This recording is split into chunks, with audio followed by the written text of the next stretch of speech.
displays life, even in the pain, it feels like coming home. Where the Spirit is, where the Spirit of the Lord is, there is freedom. I am free. Where the Spirit of the Lord is, there is freedom. I am free. I'm alive again. Gone is the weight of sin. Oh, sweet liberty. Thank you, Jesus.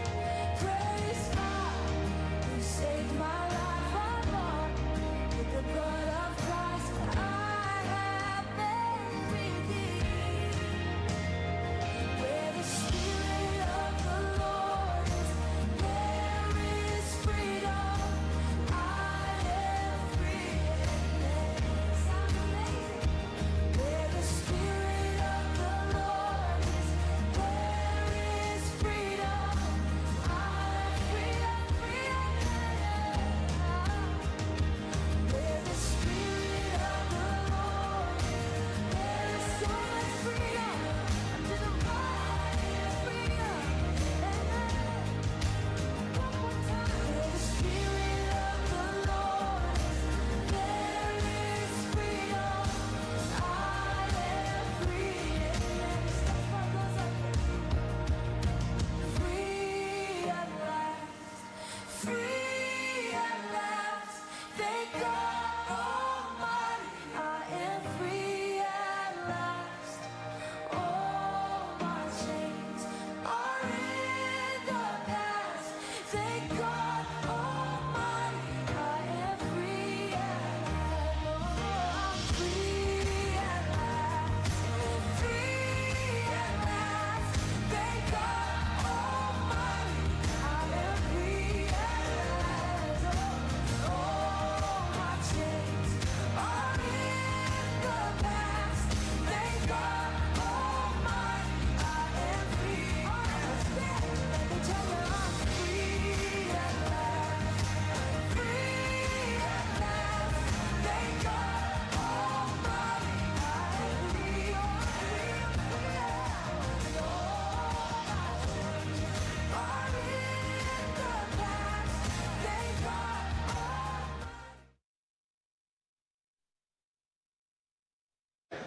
Greetings, everyone. Good morning. Everybody sleep well last night, I hope? Okay. There's 13 and a half books, 30 films, all sorts of resources on the back table. This is from Rapture News. I check it, like I said, every day. They usually post at least once a day. This is the north end of it went off again. Hold on. Give me a second. This is the border with Lebanon right here. And what we see is the Iranian-backed missiles and everything else. There was another confrontation just this morning. So this thing it's not dying down, definitely not dying down. It's escalating. We also know this is new. This is one of the big shots of Hamas on the left with President of Turkey, Erdogan, which for me, are we looking at Ezekiel 38? I don't know, but again, it's not going away. The players are moving into position. The fact that Erdogan is even involved in this thing is incredibly sobering, incredibly sobering. What we're looking at, in my opinion, may be the formation of Ezekiel 38. And the question is, does the church see that, or do we go up before it or during it? I don't know. I mean, there's all these different opinions on it. There's one camp that says, well, Ezekiel 38's already happened. There's another camp that says, no, it hasn't. We'll see it. Another camp says, no, we get raptured before. I don't know. So you got to watch and wait. How many people were looking for Messiah, right, when he came the first time? How many people got it right? Nobody understood the cross. There it is in Isaiah 53. But nobody got it. So that's Erdogan. And what's interesting here is, there's the president of Turkey. That's Hamas. And they're getting together and doing all this stuff. Who knows what they're really saying, what they're vying for position. But again, as I said last night, Erdogan, the president of Turkey, the whole Ottoman Empire, the 400 years of rule in Turkey, and after World War I, the Ottoman Empire is dismantled. So he's looking at that, thinking caliphate, caliphate. They're always thinking caliphate, caliphate. Who's going to be? The Iranians want to establish a Shia caliphate, and Erdogan wants to establish a Sunni caliphate. So you can't have two caliphates. That's not going to work. But I mean, there it is, and I find that really interesting. Here's part of the tent city. Israel is getting ready to go into Rafah, southern Gaza. They will do it. Absolutely, they will do it. And I get it. Some people go, you know, lots of people are being killed, and I understand that. And that's tragic, but that's also what war is about. You know, when you're at war, people die. And I hate it. I can't stand it. And, you know, there's a brother here last night that was saying, you know, Muslims need to be saved. I can't agree with him more. Absolutely. You know, the whole world needs to be saved. Buddhists need to be saved. You know, Hindus need to be saved. Muslims need to be saved, because all those religions are religions of works. Christianity is not a religion of work. It's just a faith and belief. He does everything. He's already done everything for us. It's a free gift. So, yeah, we need to pray for them. But, you know, 1,200 people slaughtered on October 7th. That's a declaration of war. Netanyahu declares war, and the rest is history. And even when the IDF goes in, let's say in Khan Yunis, and they clear the city, and then they pull out, 24 hours later, Hamas is back there assembling rockets in the tunnels and bombing Israel. And what are we supposed to do? Lay down and do nothing? Anyway, so Genesis 3:15, this is a review. Because, and again, if you have not seen the presentation that I did last year, I don't have time to get into that. It was like a 3-hour presentation. It was the primer. It set everything up for where I wanted to go. But Genesis 3:15, in my opinion, is the gateway to the biblical narrative. If we don't understand that it is a seed war between the seed of the dragon, i.e. Satan, the serpent, and the seed of the woman, the offspring. My favorite is the message. Go down there to number 3. The message right here. That's the message. You know, I'm declaring war between you and the woman, between your offspring and hers. He'll wound your head, you'll bruise his heel. I mean, that's it. It's like right there. And people can tap dance around that all they want and say, well, it really doesn't mean that. It's really not offspring, and have every excuse on the planet. It's exactly what it means. It's a seed war. It's the offspring of the dragon. How can angels reproduce? I don't know, but they can, and they do. And that's what the dragon does. You'll hear from Karen. So today it's like the first session is this. We'll take a 20-minute break. I'll come back. I'll introduce Karen. Karen will be talking about her abduction experiences and the seed war, and how this goes right into Daniel chapter 2, verse 43. Their seed will mingle with the seed of men. They will not cleave to them. And, you know, most of the church is completely ignorant on this stuff. They don't even understand what's going on, what has been. When Jesus warns us it'll be like the days of Noah, they don't understand what the days of Noah really is about. And so they make they were eating and drinking and giving in marriage. Who were they? Who are the they in that? It's the fallen angels. They were the ones that are eating and drinking and doing all this other stuff. Read Enoch. So Genesis 3:15, it is a seed war. And that seed war is absolutely manifesting as we speak. So this morning we're going to talk about Roswell. There's 2 films on it. One is called Exoneration. The other one is called Evidence from the Debris Field. And what's interesting here, when you look, there's, as I said yesterday, there is a piece of the metal that we found in the debris field. We are, as far as I know, the only, and I'm boasting here, I get it, we're the only Christian film company to actually go into the debris field and snoop around with metal detectors to see what we would find. We're it. Nobody. So all these pundits, you know, weather below, have you been to the debris field? Well, no, but well, then shut up. You know?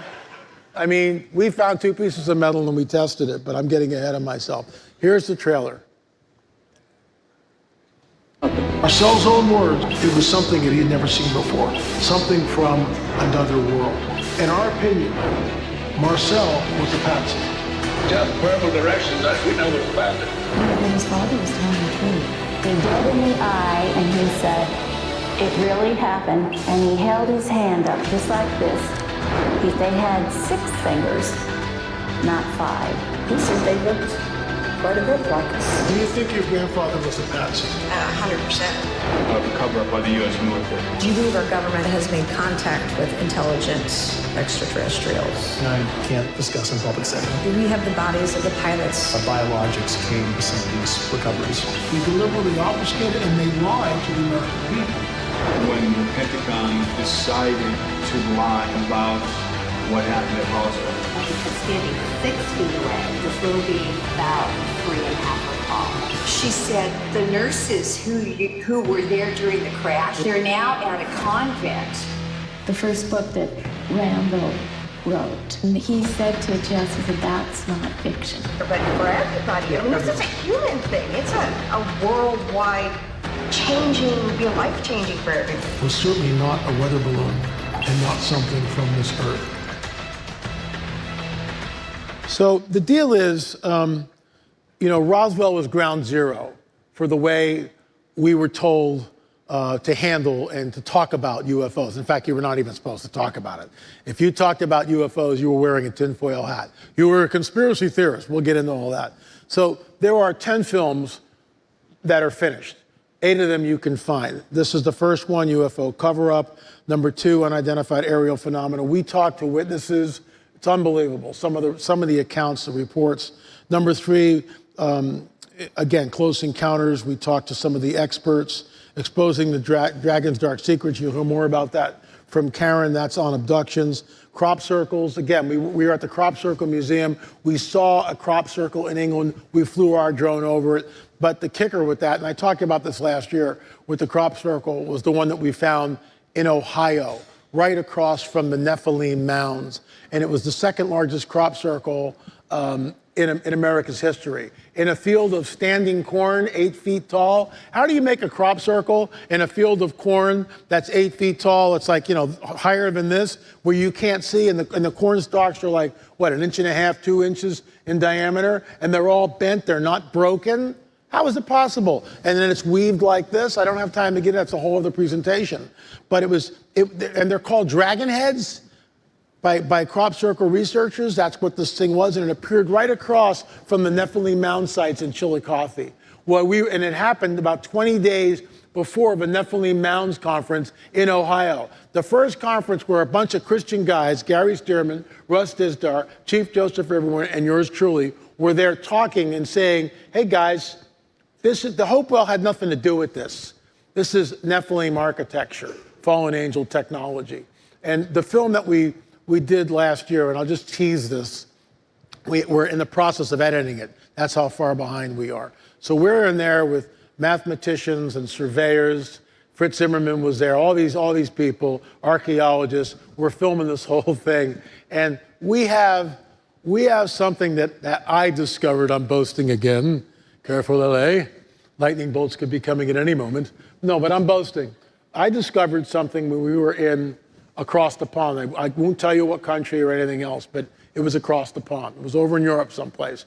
And I realized that there was connectivity between these ancient sites, because I learned that from our work at America Stonehenge. And so America Stonehenge is like, this is the center of America Stonehenge. This is the summer solstice standing stone. When the sun sets on that, it's right over on the summer solstice, right over that stone. So Kelsey Stone, this is in our number 4 and 5 in Armor Trail of the Nephilim. Do a deep dive. Buy the DVDs, it'll blow your mind. So he goes on Google Earth and he draws a line from the center of his henge out to the summer solstice standing stone. He's on Google Earth. Let's see where it goes. So he just draws the line.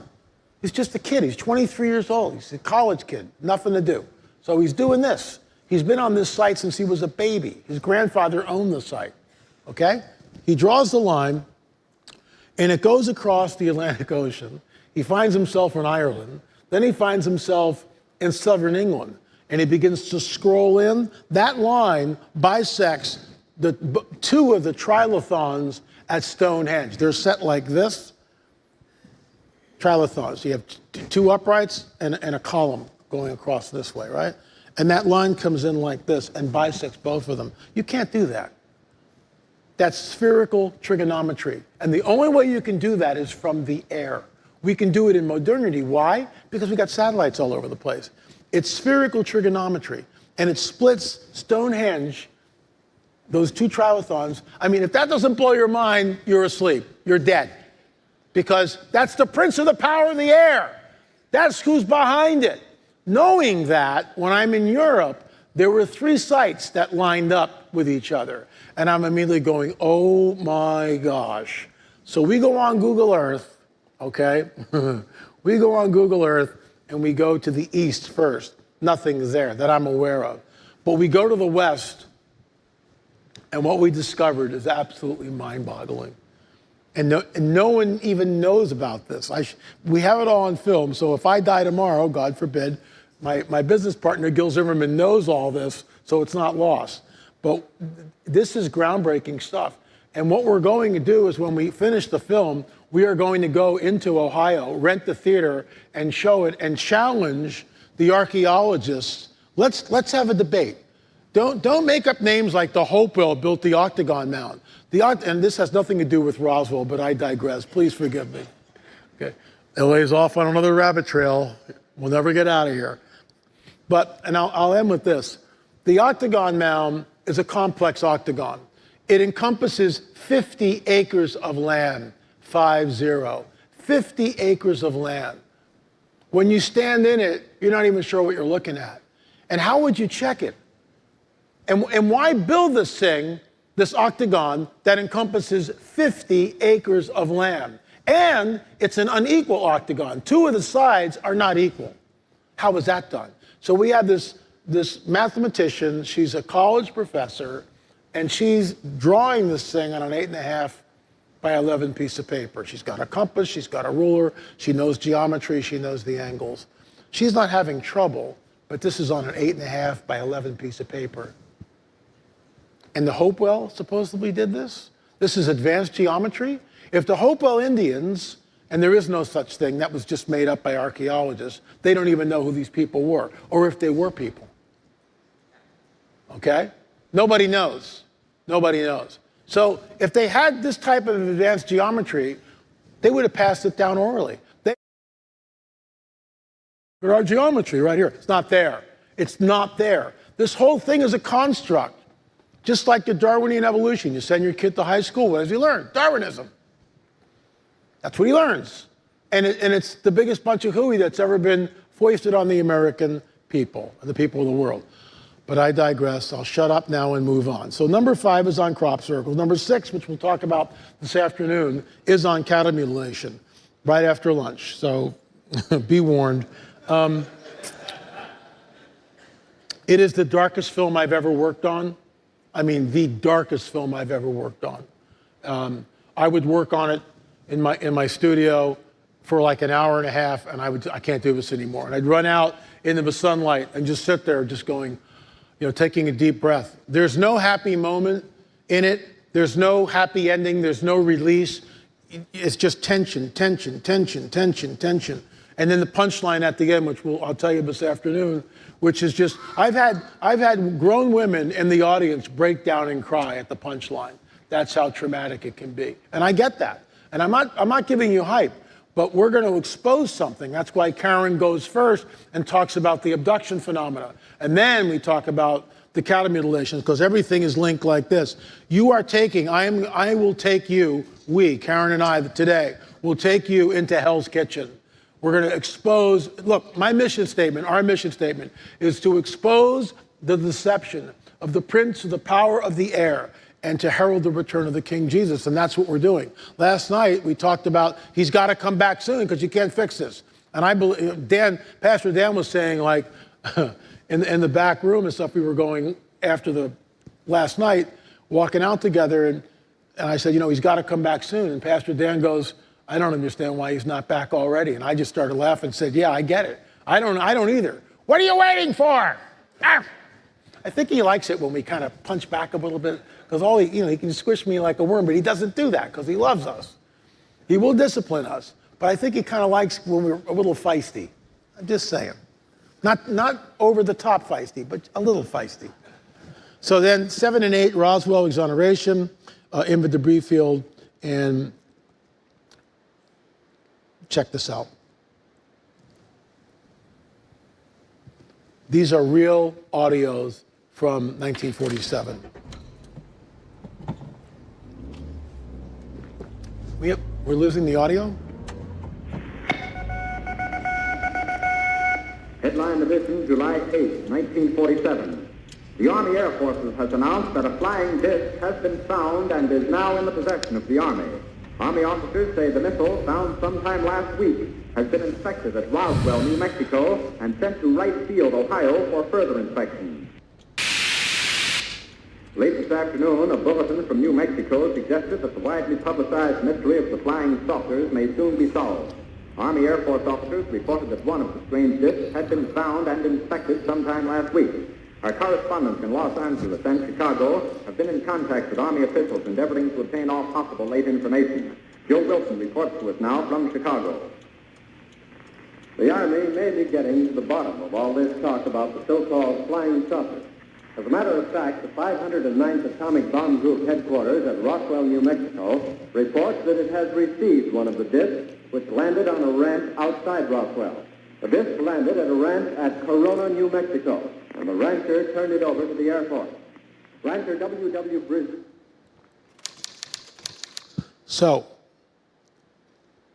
let me just go back here.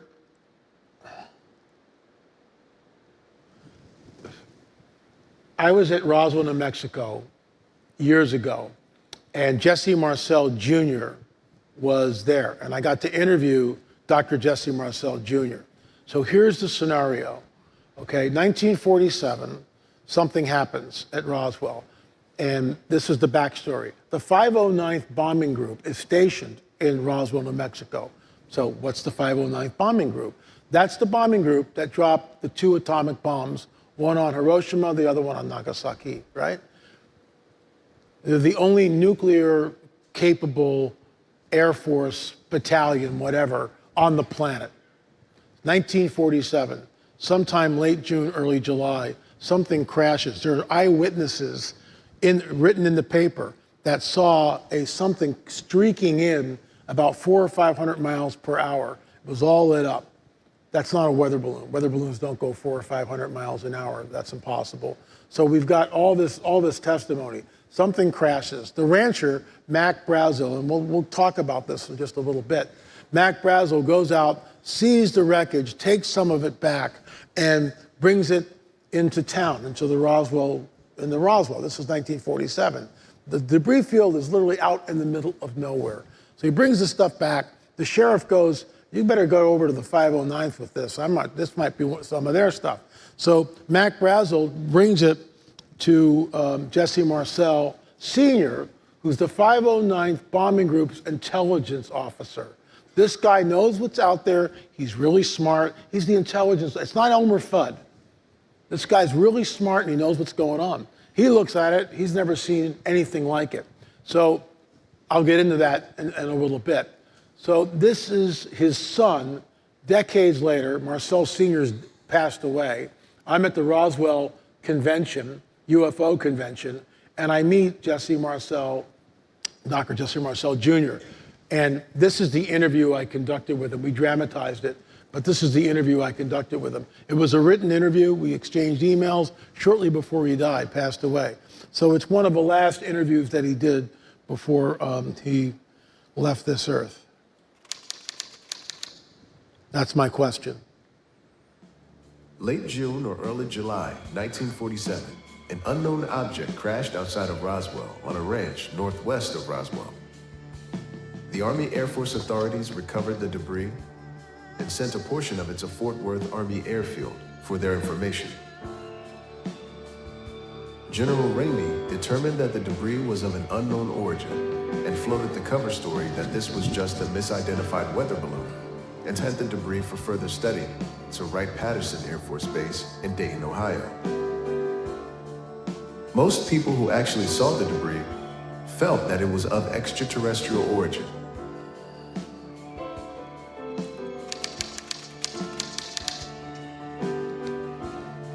I was born 30 August 1936, which would have made me 11 years old.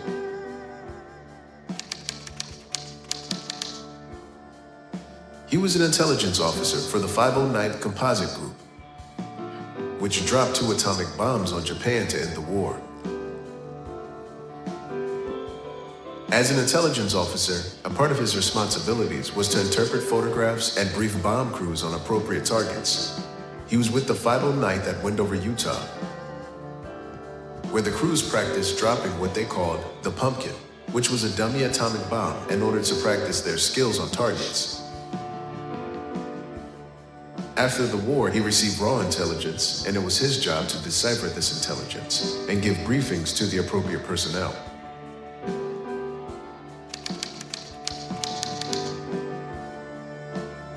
I had been asleep for several hours when my dad came into my bedroom and awakened me. He was very excited and led me into the kitchen where my mother was standing in the corner. On the floor, there were pre-positioned pieces of metallic foil, beam-like structures, and black plastic fragments like pieces of a broken phonograph record. My dad said, "Take a close look at this, as you will probably never see anything like this again."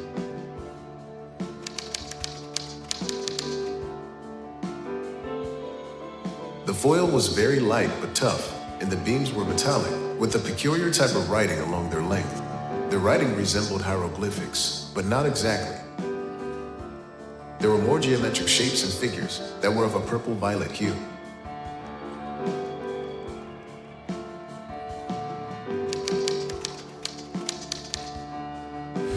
After my father returned from Fort Worth, he was firm in his instructions never to talk about this again. I think it was at Fort Worth where the cover-up was started.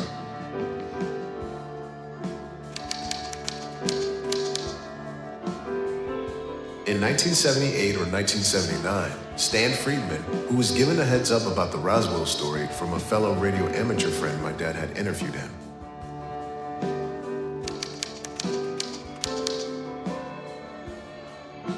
I think that it was as advertised, the downing of a probe that came from another civilization.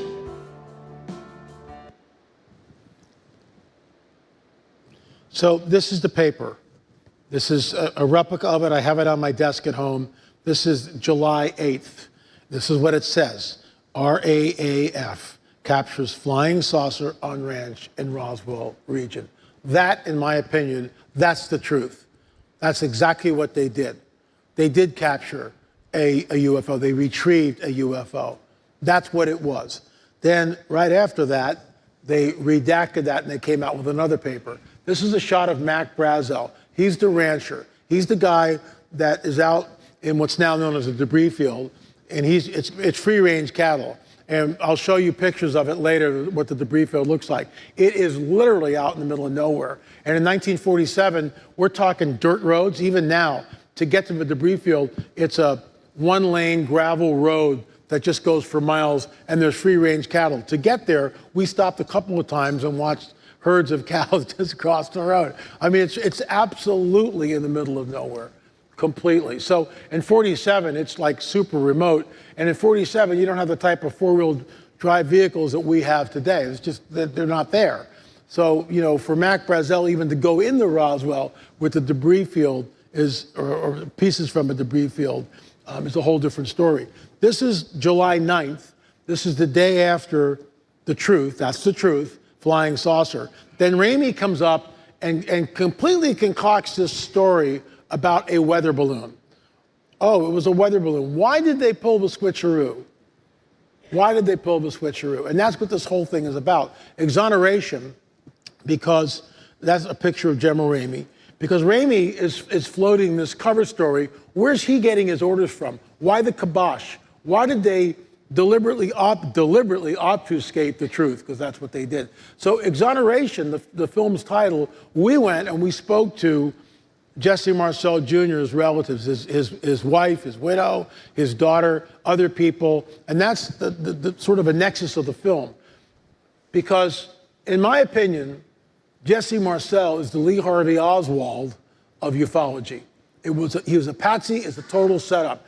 To think that Jesse Marcel Sr., the intelligence officer of the 509th Bombing Group, would mistake a weather balloon which he handled and saw 2 or 3 times a day for material from a crash disk from another world, and that he would wake up his wife at 2 o'clock in the morning or 3 o'clock in the morning and his son to show him pieces of a weather balloon?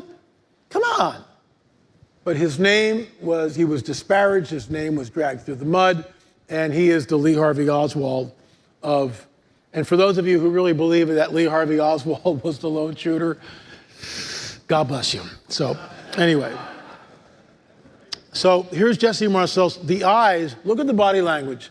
He's down like this and he's holding the piece of the weather balloon. He's going, you've got to be kidding me, right? It's a total setup. And decades later, and I'll show you the clip, Marcel Sr. comes on the record and goes, when he says this in the interview, we borrowed this from a YouTube guy, but he looks and he says, but Ramey and I both knew differently. And we just freeze it right there and font what he just says. That's the whole deal. And a little bit later, we'll hear from Walter Haut and what he said about it. So this is the deal. The paper comes out and something crashes. Mac Brazel takes the wreckage, brings it in. Marcel goes out to the debris field with Mac Brazel, the rancher. Marcel Sr. handles the debris, goes, oh my gosh, what am I looking at? Puts it in the box, goes back, wakes up his wife and son, shows them, then brings it back to the base. All the Army guys are looking at this, and we know this from Walter Haut's deathbed confession, essentially. They don't know what it is. They've never seen anything like it. Never seen anything like it. And then the cover story comes in July 9th, and boom, and that's it. Why? And we'll get into this, because this starts ufology, the modern day ufology. I mean, it goes on before that. But this is the one event which colors the way everything is, the way the information is going to be disseminated. So, There was sort of a this is my interview with Jesse Marcel Jr., widow, Linda Marcel. Here we go. there was sort of a stigma with Jesse's father, Jesse Marcel Sr., the whole weather balloon fiasco, and to think that he would mistake a weather balloon for a UFO wreckage is, we've already talked about this, but it's patently absurd. I mean, it's an insult to the man's intelligence, his integrity, and just who he is as a human being. He was a patsy, he was a setup. We had to follow the rancher out there. Just verbal directions, we know what to find. Jesse Marcel Sr., along with another officer, That's the debris crash field. site, and what they discovered was a debris field. That's our drone that footage. would cover several football fields. There was so much of it. It was scattered over such a vast area. We found a piece of metal, about a foot and a half to 2 feet wide, and about 2 or 3 feet long. Felt like you had nothing in your hands. It wasn't any thicker than the oil out of a pack of cigarettes. The thing about that got me is that you couldn't even bend it. You couldn't bend it, even though the sledgehammer would bounce off it. Marcel was ordered to bring the debris to Fort Worth. Marcel was then met by General Ramey, who told him to keep silent about what he had found in the debris field. They had a whole flock of microphones there. They wanted to stop comments from me, but I wasn't at liberty to do that. Marcel was trotted into a room, and on the floor in front of him were pieces of a conventional weather balloon. In essence, in our opinion, it was a setup, and Marcel was nothing more than a patsy. All I could do is keep my mouth shut. And General Ramey is the one who told the newspapers what it was and to forget about it. It was nothing more than a weather observation balloon. Of course, which we both knew differently. There it is. We both knew differently. So look at Marcel's face. Jesse Marcel Sr. was accompanied by Colonel Thomas DuBose, who also posed with the fake debris. DuBose stated on the record that he was told to never discuss the true nature of what was actually found. This is the highest priority you can present, and you will say nothing. More the top secret, as he said. Beyond that, this is the story we're going to tell the public. It's a cover story, the balloon part of it. In order, we don't have any more inquiries about what we picked up on the desert. deathbed confession. When you look at these guys, they are telling the truth. Now, the last guy you saw, I mean, he's getting ready to go on the other side. He's getting ready to pass away, deathbed confession. Jesse Marcel Sr., he's out in the debris field. And you saw how remote it was, especially when our drone footage of it, I mean, it's so remote. It's absolutely in the middle of nowhere. When you look at Marcel, I'm a student of body language. I'm not trained professionally, but I've been doing this forever. So I watch people, watch their eyes, watch their facial expressions, and you can tell if somebody's lying. They usually look down, they look away, their eyes will dart around, they'll be fidgeting. When someone's telling the truth, they're looking right at you like that. They're not flinching. They're going, this is the truth. I'm telling you the truth as I know it. Marcel's telling you the truth. And when the punchline, we both knew differently. Ramey knew exactly what he was looking at. They all did, because when you hear from Walter Haut, basically they were in a room handling the wreckage. All these people involved in the 509th bombing group were there handling the wreckage. They had never seen anything like it. They didn't know what it was. So the top guys, more than likely at the Pentagon, and this is conjecture on my part, put the kibosh on it.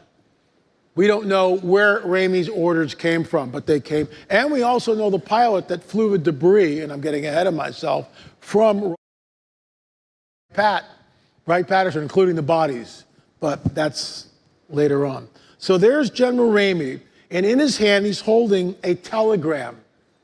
Now, this is 1947. So Ramey's not worried about the telegram because he's figuring, you know, I got the telegram, nobody can read it. The press is 20 or 30 feet away, so they can't read the telegram. But what Ramey doesn't realize, in the ages of computer, we'll be able to zoom in on that telegram and we'll be able to read it, which is exactly what happened.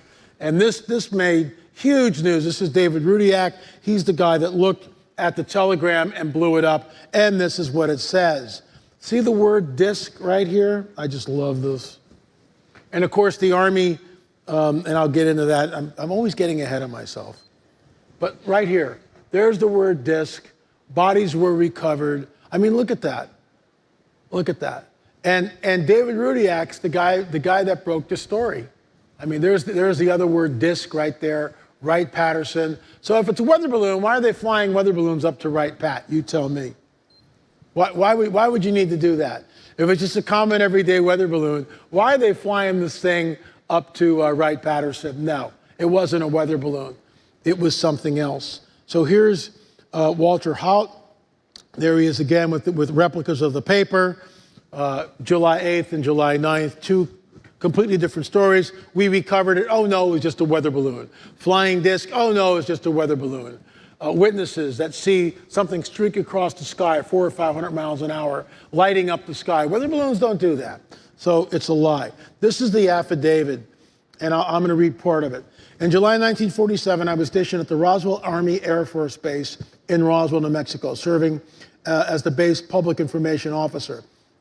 Now remember, this is a sealed affidavit from Walter G. Haut. And the reason after he passed away, then it became public. Listen to what he says. I had spent the 4th of July weekend, the 5th and the 6th, at my private residence about 10 miles north of the base, which was located south of town. I was aware that someone had reported the remains of a downed vehicle by mid-morning after my return to duty at the base, July 7th. I was aware that Major Jesse Marcel, Sr., head of intelligence, was sent by the base commander, Colonel William Blanchard, to investigate. By late in the afternoon the same day, I learned that additional civilian reports came in regarding a second site just north of Roswell. I would spend the better part of one day attending to my regular duties, hearing little, if anything, more. On Tuesday morning, July 8th, I would attend the regularly scheduled staff meeting at 7:30 a.m. Besides Blanchard, Marcel, Captain Sheridan Cavett, Colonel James Hopkins, the operations, and he lists a bunch of people there, General Ramey, Thomas DuBose, all these guys are central figures in the cover-up, essentially. A preliminary briefing was provided by Blanchard about the second site, approximately 40 miles north of town. Samples of the wreckage were passed around the table. It was unlike any material I had or have ever seen in my life. Pieces which resembled metal foil, paper thin, yet extremely strong, and pieces with unusual markings along their length were handled from man to man, each voicing their opinion. No one was able to identify what they were looking at or the debris. So that just gives you an idea. Is this guy lying? You tell me. That affidavit was sealed until the time of his death, and then it was opened up and made public. Why would he do this? Why would he do this? Because these people that are covering things up, they know what the truth is, and they live a lie. And you can't lie.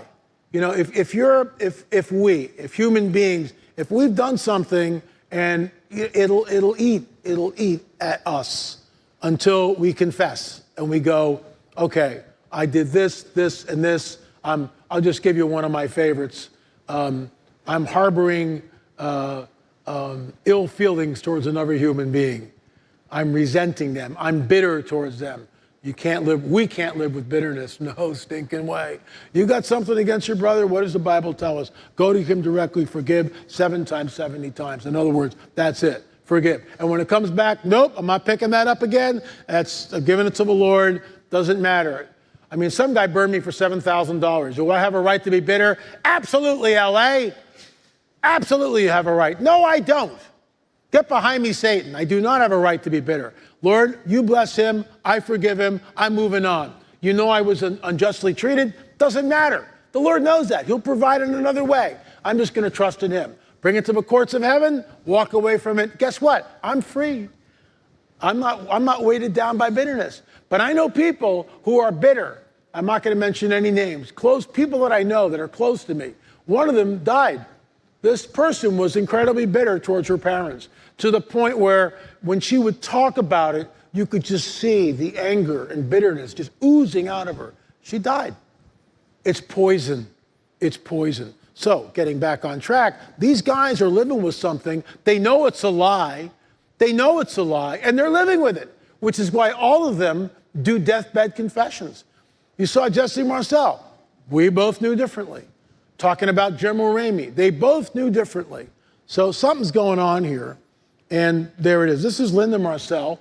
This is Jesse Marcel Jr., daughter. So Marcel Sr. was the grandfather. So here we go. We interviewed her. This is like real investigative journalism. It's not just going, well, I think Roswell, blah, blah, blah, blah, blah. We spent the time and the money and the effort to go and get their side of the story, the Marcel side of the story, because the Marcel side of the story has never been told. And that's the angle that we came from. And so far, you know, the evidence is moving the needle this way, exoneration. Listen to what she has to say. What amazes me is that your grandfather is sort of trotted out, and you can see the pictures where he's like kind of looking at General Ramey like, what? Right. Are you serious? Because to think that he would mistake a weather balloon that allegedly would have been out there for a week, it would have been had dirt on it, rain, so it would have looked funky. It doesn't look that way. But that he would mistake a weather balloon for material from a crashed disc is a whole different deal. So one of the things we're trying to do, and other people have done it, certainly Stanton Friedman when he was alive, he was the one that really opened up this whole event to the public. But part of it in the film, we're trying to exonerate your grandfather and exonerate your father, because they were caught up in something which was beyond their control. Absolutely. Do you think your grandfather was a patsy? 100%. But I think at the same time when it first happened, of course he went along with it because that was his job. He was military. Yeah. He was told to do this. Yes, and he was an intelligence officer.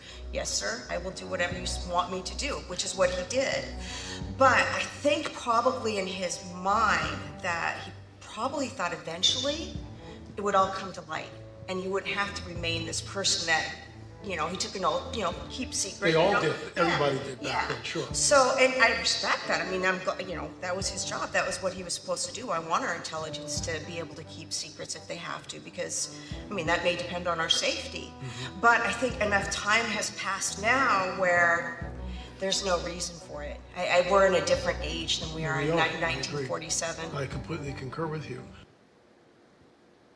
Testimony that we are about to share with you is Okay, here's the introduction of these guys. This is Jim and Carolyn Rankin. So I get emails. I have too many emails. I have a secret private account that I don't give to anybody. That way I can keep track of the emails. We probably get 200 emails a day at least, and 200 of them are mostly spam. It's maddening. There's like 8,000 or 9,000 unopened emails. So I get this email from this woman, and she goes, LA, we my husband and I are end-of-life caregivers, and we took care of this guy called Colonel Hill. Colonel Hill was OSS. OSS is the forerunner of the modern-day CIA. This guy was a real smart guy, spoke several languages, had 3 or 4 degrees. He was flown to Roswell. So I fly down to San Antonio and interview these guys. And this is a breaking story. So this is Jim and Carolyn. And look at they're pastors, by the way. Look at their body language. They're telling us the truth. They're not as they know it. So the question is Colonel Hill making this up? He's 90 years old. It was a month before he passed away. It's another deathbed confession because these guys are living a lie and they can't live with it anymore. They just can't. So when they know they're going to die, they tell another human being. Here's the interview. Testimony that we are about to share with you is true. I met Colonel Hill in, 1998, and I worked for him for several years. So in his last year or so of life, he got sick, and he was over in Wilford Hall, which is on the Lackland Air Force Base for military personnel. And I went every day, and I sat with him, and I talked with him, and I just became very close to him. Colonel Hill was approaching 90 years of age, and so this was in 2001. And really, I don't know how it came up, but I just said, Colonel, what about Roswell? And he was kind of sitting like this, and his head came up, and he looked at me, what about it? And I... Almost like, should I tell this? Or, Yeah. or, Well, he said, what about it? And I said, well, did it really happen or was it really a weather balloon? He put his head down and he thought for a minute, and then he looked me dead in the eye and he said, it really happened and it was not a weather balloon. Colonel Hill was an educated officer in intelligence. And he had 4 degrees that he told me about. He had sociology, theology, psychology, and philosophy. And philosophy, yes. And of course, he had never really went into any details about what he had done in the military, but it was all intelligence. And he told me that at the time that the Roswell incident happened, that he was in Fort Worth area. And they immediately put him on an airplane and told him to get to Roswell. So he arrived in Roswell right when the crash and the situation was fresh. He said he got there and that they had 2 bodies. One was still alive. And I said, well, what were they like what we've been told? Were they little gray people? And he said, well, they were small in stature. And he said that he tried to communicate with it. He was there with them. And the one that was, they were doing everything they could to try to save the one that was still alive, but was severely injured. And the second one was already deceased. And but he said he did not go on about saying that he made communication or anything like that. But he was there. He made, contact. He made an attempt. He made an attempt to make contact with them. Yeah. Colonel Hill wasn't a jokester at all. He was military. He was a colonel, and I knew him for a couple of years, so I took everything that he was saying as the absolute truth. He never gave us the impression of like he was going to pull a prank or Oh, anything. no. And he was a good man, and one of my best clients that I've had the privilege to work with. But so I said to him, I said, Colonel, if they were humanoid and everything, I said, what was special about him. And again, the head drops and he thinks, and then he raised his head up at me and he held his hand up just like this. He said, they had 6 fingers, not 5. That's what he said that was special about them as far as their anatomy, that they were 6-fingered and not 5 like we are. Now, we know that he said that the bodies and all the material that went with them were picked up. Yeah, they were all moved to Wright-Patterson, as what the colonel said, and then to have him validate the fact that, yes, it was true, and it was no weather balloon. And we know for an absolute fact, there's too many witnesses that are talking about all the debris was, in fact, I could have read from Walter G. Howe's affidavit. He talks about going into Hangar 84 and seeing the bodies and the wreckage and all this other stuff, and it was all flown to Wright-Pat. How many witnesses do we have to need? You know, how many witnesses do we have to have come forward telling us all the same story? You know, 6 fingers, small, gray, some of them were alive, crash debris, never seen anything like it. Everything's gathered up, moved to Roswell, or moved to Wright-Patterson. I mean, what are we looking at? So this is, I just love this. There was this book that came out in the late 90s, the Roswell Report, case closed, bum, bum, bum. And of course, it's created by the official US government report. So how many people think we can actually trust that? Anybody in the room?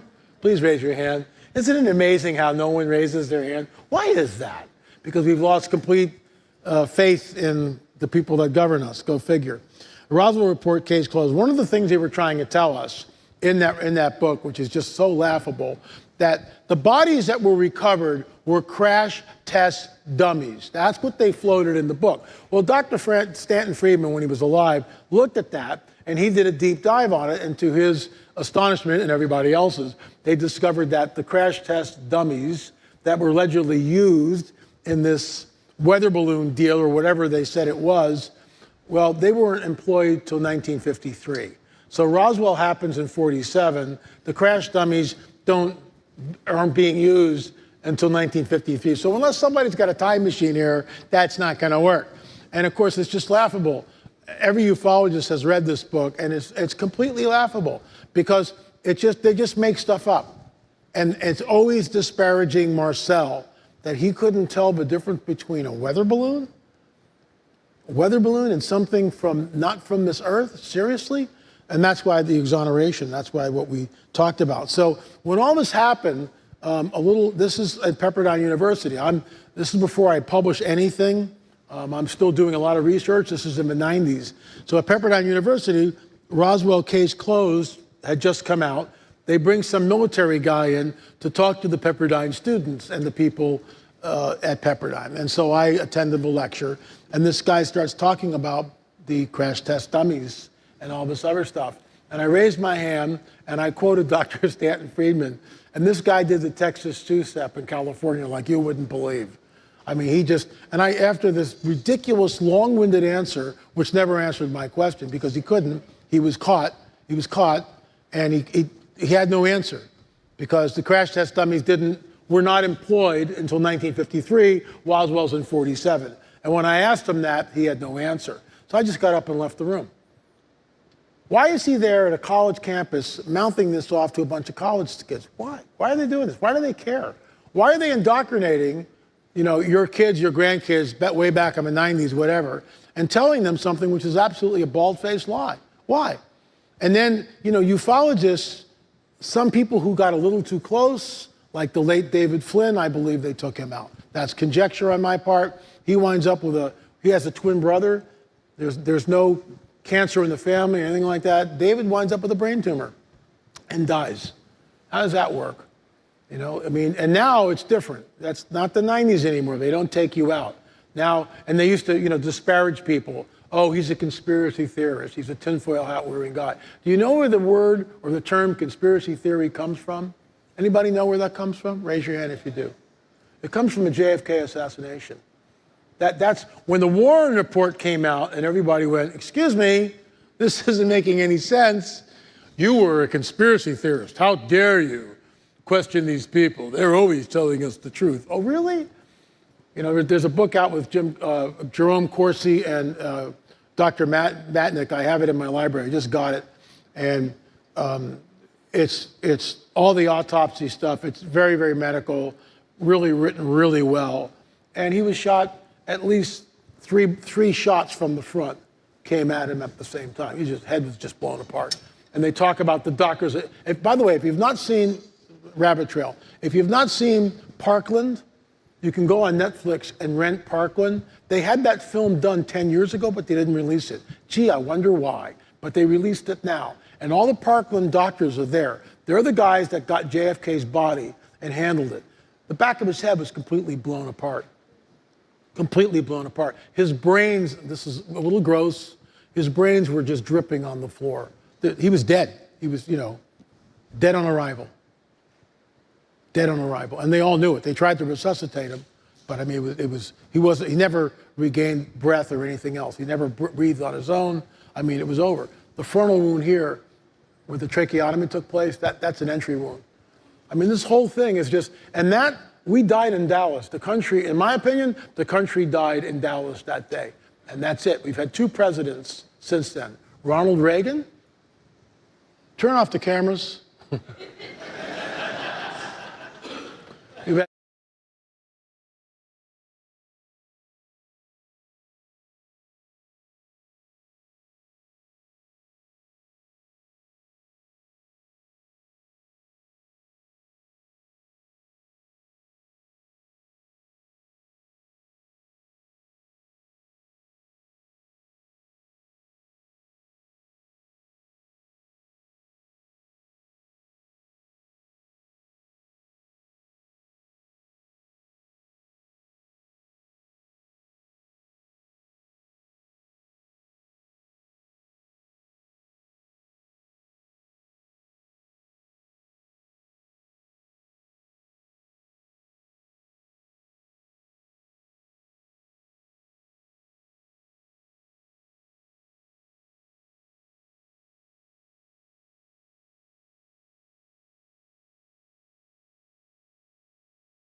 It's the 6th floor of the school book depository, okay? I've been there. Well, you can't get into the actual the so-called sniper's nest, because it's all plexiglass, but you can get to the window next to it.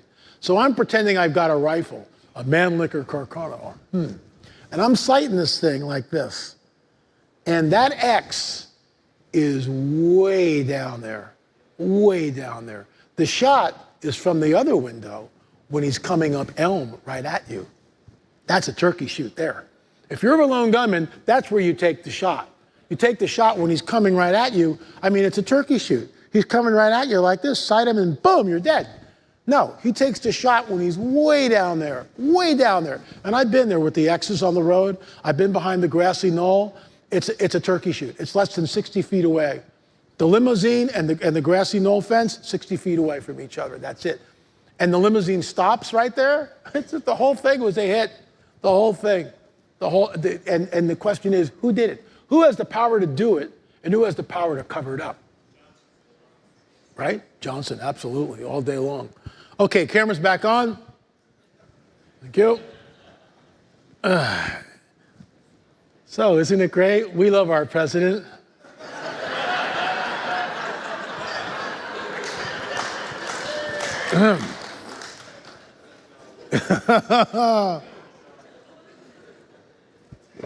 Do me a favor, pray for us, will you, please? Yeah. Okay, revisiting Roswell, evidence from a debris field. So, here we go. I'm standing at what remains of the Roswell Army Airfield, home of the 509th Bombing Group. This is all back in 1947. There's really not much left here. A brick wall, some dust on the road, that's about it. But in 1947, this was ground zero for what many people believe, as we do, something crashed here from another world.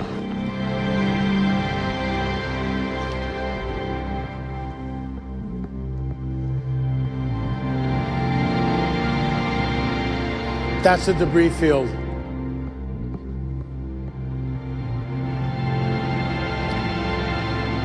That's Hangar 84. There we are walking into the debris field from the cars. Jesse Marcel Sr.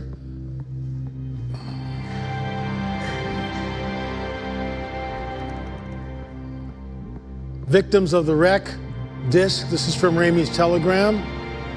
That's Chuck Zukowski and Frank Kimbler. We're in the debris field with metal detectors. And here we are digging out one of the pieces of metal.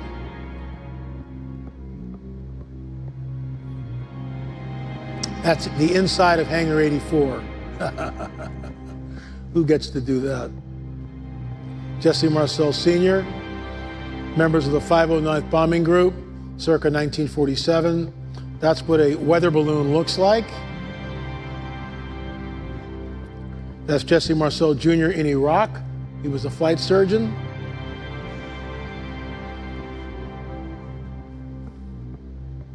And that's where we parked. And to the right, about a couple hundred yards away, is where the debris field is. And this is the truth from July 8th. So here I am standing in what was the remains. This is the base. And so there was a tour guide that took us around. We rented his tour van, and this is where the bodies, this is where the hospital was back in 47. There's nothing left there at all. So here I am standing in it, and let's see what I have to say. Hello? He told me that at the time that the... Sorry. Yeah, okay. Sorry about that, Chief. So I'm in this place, and this is where allegedly they took the bodies way back in 1947. How do we know that? It's all secondhand information. But too many people, nurses, medical doctors, surgeons, all these guys, things leaked out. So once again, we circle back to Jim and Carolyn Rankin. You'll see right off the bat, you'll see the affidavit from Colonel Hill.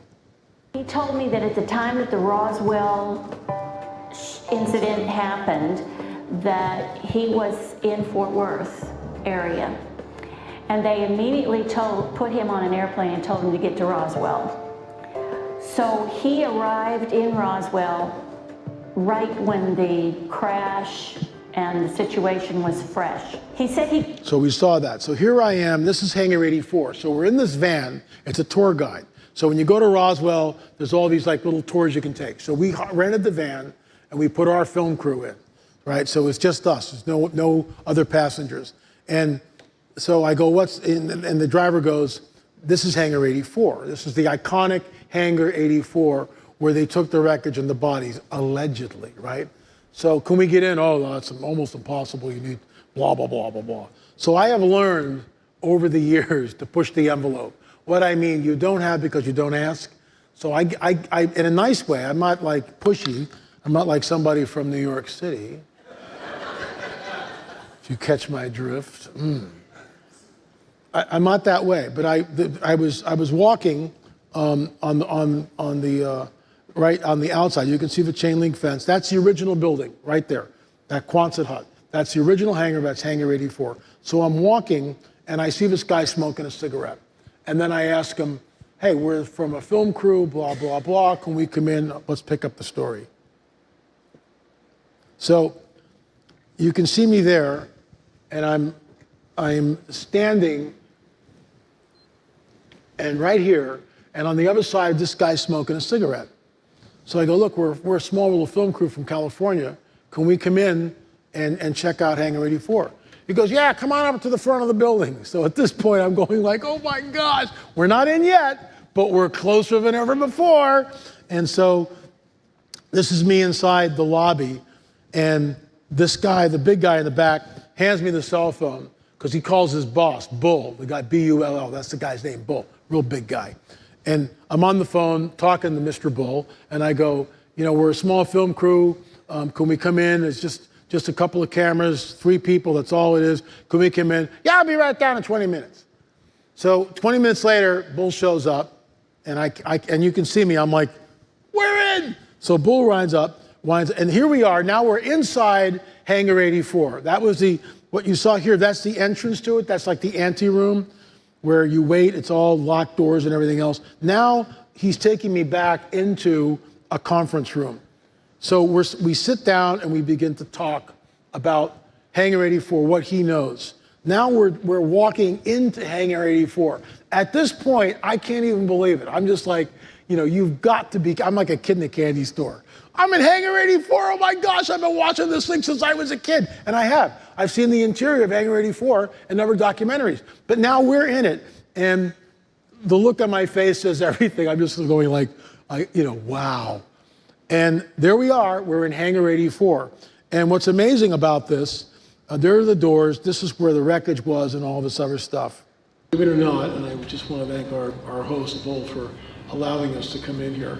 I am standing in some ways, it's like ground central. This is Hangar 84.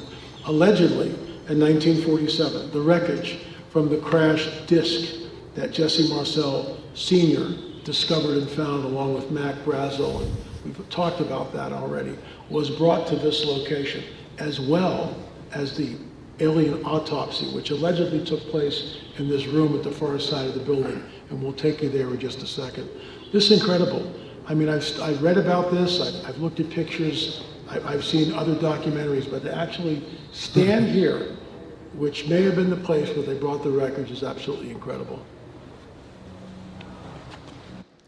And so this guy came up to me at a conference, and this is not in the film, this is like an extra, but because we had already done the film. If I had known about it, I'm actually thinking about inserting this and then redoing the film, because this is new information. So this is what he has to say. His grandmother worked at Roswell. I'll let him speak and tell you the story. Tell us about your grandmother. Yes, well, I'm from Roswell, New Mexico. My grandmother also lived in Roswell all of her life. She was employed as a civilian at Roswell Army Airfield. First civilian employed there in 1941.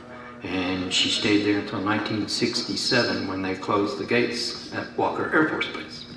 And she worked in the base communications office underneath the communications officer. And she worked for a short time as I don't know if it's short or not, but she worked as the cryptographic assistant for the cryptographic officer. And she passed away in 1998. And I didn't know anything about what was going on in Roswell. I was there from 1954 to 1963, and nobody ever talked about Roswell, about the incident. None of the stuff was ever mentioned or talked about. So I had no clue. I moved away from Roswell, and then in about 1997 at a Chuck Missler conference in Roswell, talking about UFOs and stuff. This is where I learned most of what I know about it. And it piqued my curiosity, and my grandmother died the next year. And she was sick, so I went over there, and we took her in the car to take a little tour of Walker Air Force Base. And she, showed us, pointed out things that, used to be the commissary, used to be this, used to be that. Made our way around to the flight line, which you couldn't get past because there was a fence there. But I jokingly, because I wasn't too sure about all this stuff, and I jokingly asked her, I said, okay, Grandma, where did they bring the bodies, Expecting some sort of a giggle and laugh or whatever. Very seriously, she pointed to this hangar building on the other side of the fence and said, right there is where they took them. Was that Hangar 84? Hangar 84. She did not refer to it as 84, but she pointed to it, and it has to be it.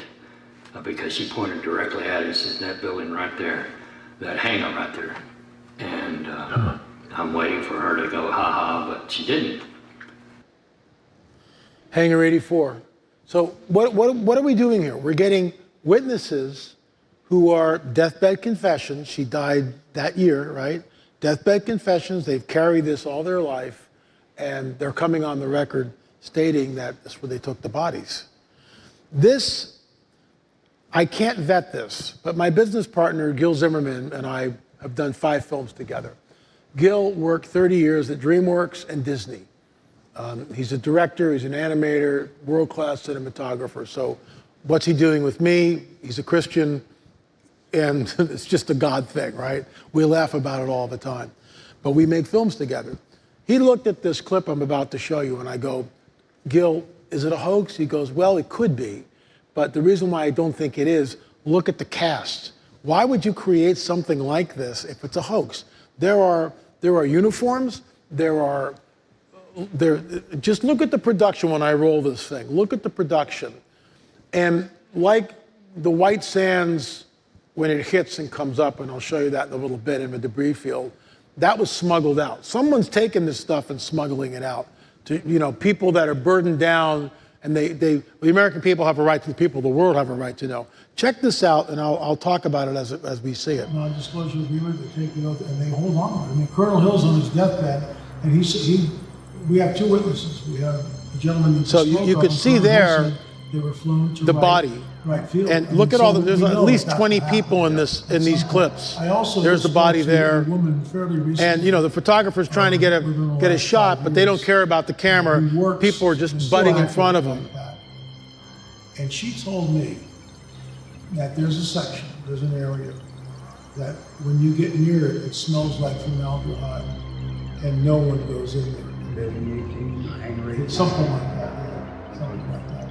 And and there's guards always around it and stuff. So, something's going on.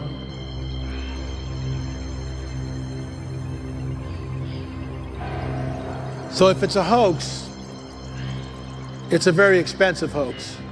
Could it be done? Oh yeah, you can do it. But you can see there's a whole set, there's 20 or 30 people, there's the body. I mean, it's everything that we've been told. I think it's the real deal. That's what I'm leaning towards now, unless I find out something, something else. So here we are on the way of the debris field. And the reason why I show you this is to show you just how far out in the middle of nowhere. This is the main road out of Roswell. It's a 4-lane highway, 2 lanes on one side, 2 lanes on the other. Then you make a left turn, now you're on a country road, 2 lanes. You can see that you're in the middle of nowhere. Finally, after on that for about a half an hour, you're on a dirt road, a cattle road, and it's free-range cattle. That gives you an idea. We're on that for about 30, 35, 40 minutes. Finally, we make a left turn. Now we're 4-wheeling. And then we find ourselves in the debris field. gives you an idea where it is. Absolutely in the middle of nowhere. And I had been praying, the Lord had me in Psalm 121 for like about a month before. This is kind of what he does for me. He'll have me memorize the scripture and right there, I wish I could stop it. See the shade? So Psalm 121 says what? The Lord is the shade over your right hand. The sun will not beat down upon you by day or the moon by night. We're out in the debris field. It's supposed to be 95 degrees that day. There's a cloud over us the whole time that we're there. Coincidence? I'm in Psalm 121. I just quoted the scripture to you. We are here. That's Chuck Zukowski, Frank Ground Kimbler. Zero, 1947, this is the crash site. And I'm here with two experts, which I will immediately defer to. Frank, you've spent hundreds of hours out in this field. And Lots Chuck, of them. you've been here numerous times. So that's in the debris field. Frank Kimbler and Chuck Zukowski, they've got metal detectors. Now, this again, I believe is real. I think it was smuggled out by somebody. And watch this thing come in. Here we go. It hits, it skips. Watch what happens here.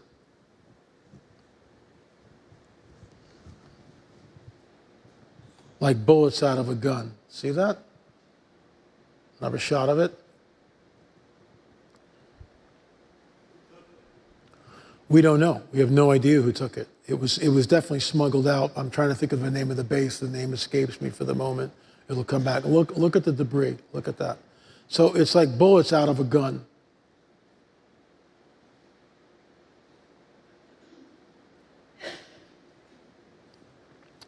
I've had stuff handed to me anonymously at conferences. People come up with a thumb drive with stuff like this, but this is available. And what's interesting about that, this is why they didn't get it all. This is why they didn't get it all. So this is, we're interviewing one of Jesse Marcel Jr.'s closest friends. This guy's an anesthesiologist, and listen to what he has to say. She witnessed people handling the metal. He's talking about Frankie memory Rowe. metal, they call it, from Roswell. And she also held it in her hand. She said you could wad it up to almost nothing, and you could lay it out on the table. And I love the way she described it. You hear people say, oh, it unfolded without any creases or anything in it. The way she described it is when she laid it on the table, it spread out like water. Wow.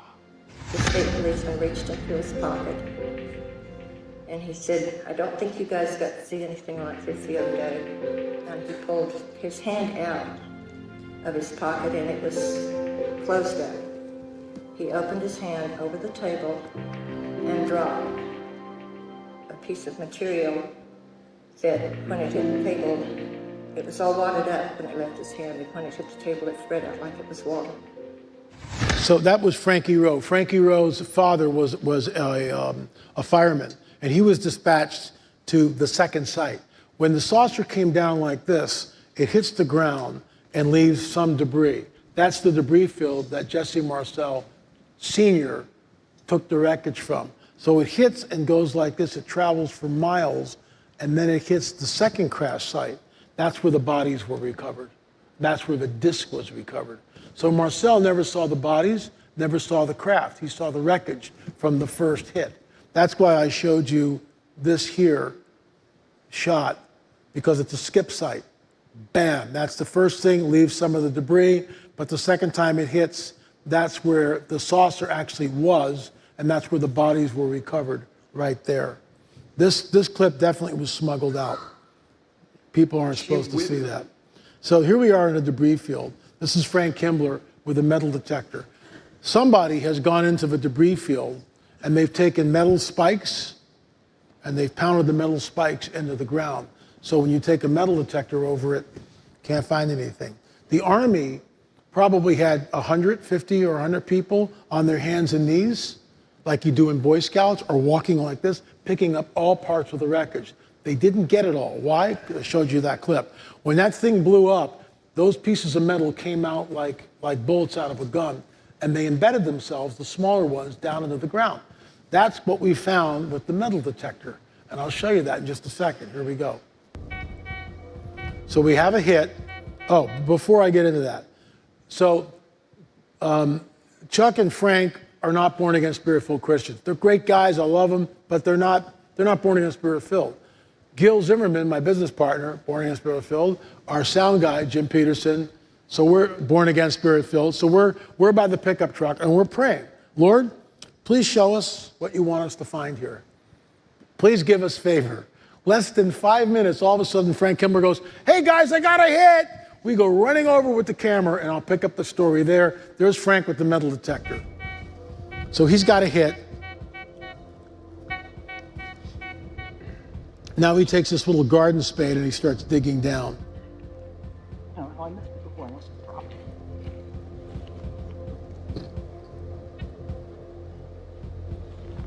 And at this point, I'm like sort of jumping out of my shoes.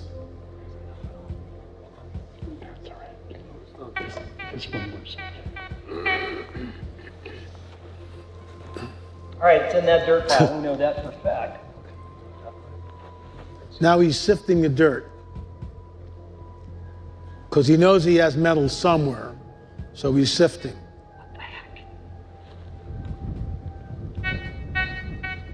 So it's still there, somewhere in that pile of dirt. Not there. Picks up another handful. It's in his hand. That's where it is. Sifting again. So now he knows it's in his right hand. Sifting again.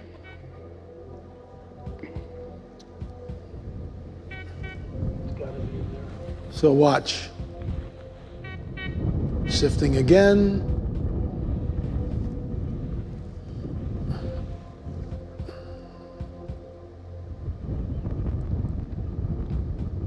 Oh, God. There it is. Come here, guys. We found a piece. Got a piece of it. Right there. It's dirty. It's been buried for a long time. We got another piece. And the reason why we know it's the metal, Oh, I didn't gotta go anywhere. Okay, I'm gonna. it's folded in on itself. Pour some water over it. And it You guys shows, got a shot of that? it shows high heat. That's so cool. That is a piece of the metal, and we just found it. And that. Do you know how rare that is to actually have that Unbelievable. happen out I know, here? I know. You guys are like, good luck. It's On film. This is only the second time in probably 12 years that we've ever caught this on film. Frank, you are amazing. Favor. They're almost always full. Now we can clean that puppy up. Okay. Get pictures? Yep. Look at it really carefully. Let's rinse it off. I got it. It's not going. Good, you got it? It looks exactly like the other pieces that you found. This one's even folded up more. Yeah. Well, In the film, we show Frank's got other pieces that he's found. He spent a lot of time on the debris field. He's had it analyzed, so we know what it looks Mystery metal like. From Roswell. There we go. Boy, that's an old piece. You see the way it's folded in on itself, right here? Good piece. That's the largest piece I've ever seen. I have found it 3 times. Oh, no, this is, yeah. No, it's okay, let's pull it. And that's folded. This is really amazing because, you know, the chances of finding anything at this point, 76 years later, Now, right? let me explain. And it's 76 years later, the metal fragments found at the 1947 crash site, they got Frank and Chuck both had pieces of metal that they found. They went to 2 different labs and they looked at it. And what we discovered was the lab said it was an aluminum alloy from the 7000 series that wasn't invented till 1953. Roswell was 47, and it wasn't invented, the metal that we found, till 1953. But wait, it's more. It's not an exact match. It's close to that, but it's not an exact match. What's that doing in the debris field? What's that piece of metal, and the metallurgist at both labs said, whatever this is, something very traumatic happened. It's been through some sort of collision, high heat. Those are his words, not mine. They didn't tell him what it was or where it was from. So it's an aluminum 7000 series that wasn't invented till 1953. Was that back engineered? That the metal 7000 series, more than likely, yes. That's conjecture, but you know, there's that period of time between 47 and 53, do the math. Somebody's back engineering this stuff and creating this aluminum alloy. So, you know, is it a smoking gun? We found two pieces. In our opinion, it is. What's that doing in the debris field in the middle of nowhere? And you saw just how middle of nowhere it really was. Anyway, folks, that's it. If you've got questions, we'll take questions. Not now, but what's going to happen, we'll take a break, 15, 20 minutes. We'll come back. I'll introduce Karen. Karen will do her presentation, and then we'll go to lunch. How does that sound? All right. You are dismissed. Thank you, guys.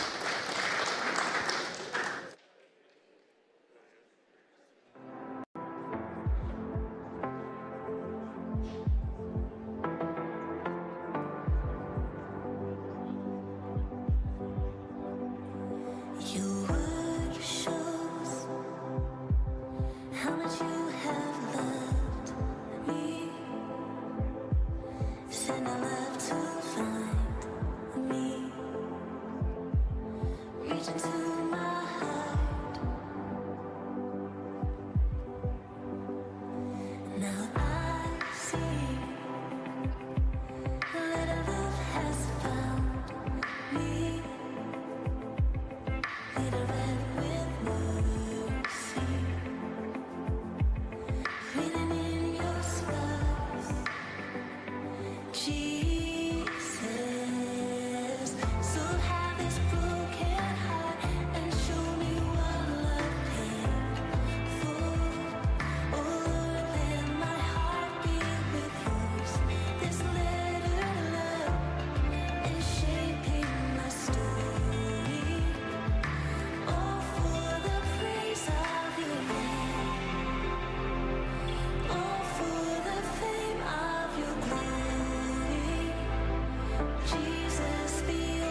exactly where you want me, and I never wanna leave.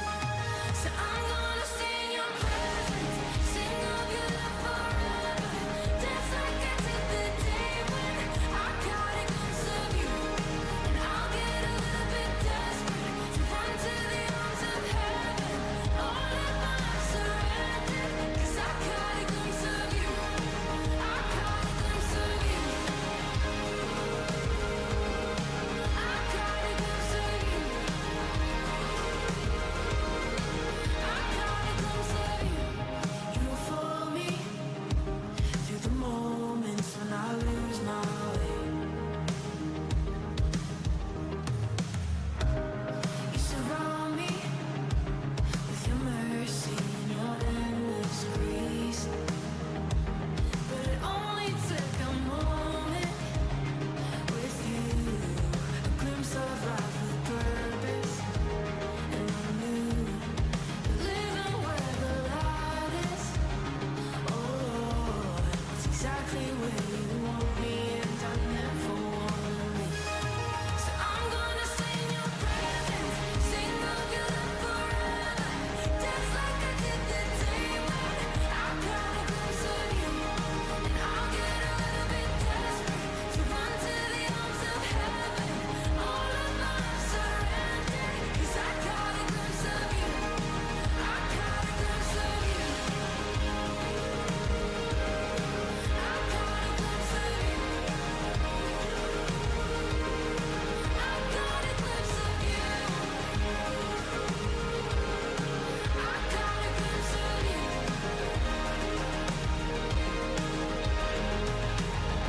I wanna lift you high, forever this heart is yours. Why would I run and hide when mercy has covered all? I give my life to you, for all that you are is all I want, God. It's all I want. So I'm gonna stay in your presence, sing of your love forever, dance like I did the day when I caught a glimpse of you. And I'll get a little bit desperate to run to the arms of heaven. All of my life surrendered, 'cause I caught a glimpse of you. I caught a glimpse of you. I caught a glimpse of you. I caught a glimpse of you. I caught a glimpse of you. Hey.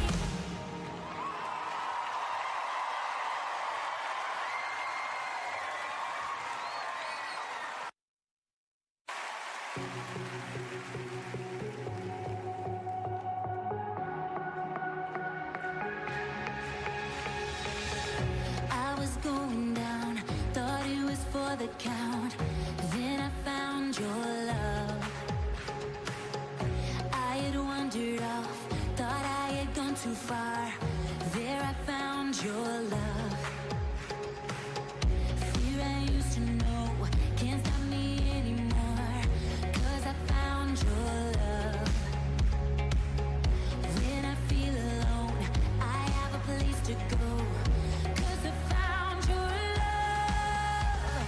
Great was the debt of sin. Grace brought me back again. Now I am rising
my strength is in you.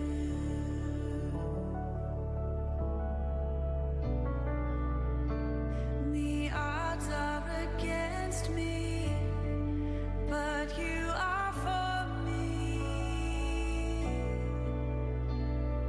Jesus, my strength is in you. Power belongs to the one who was and is to come. Power belongs to our God.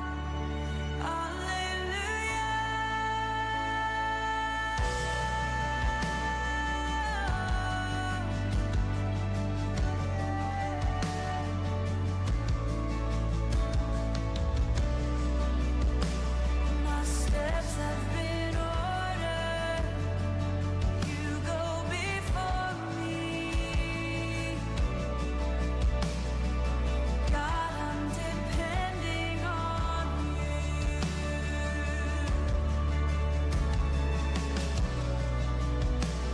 The hope of my future found in you only. God, I'm depending on you. Yeah. Power belongs to the one who was and is to come. Power belongs to our God. Hallelujah.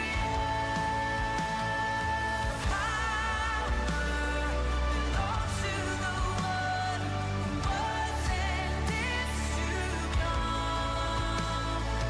Power belongs to our God.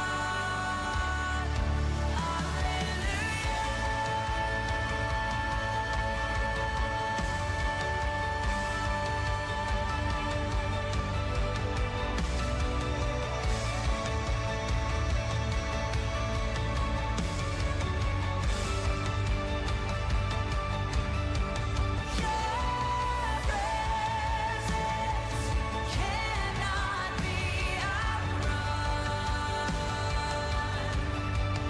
Your glory will not be outdone.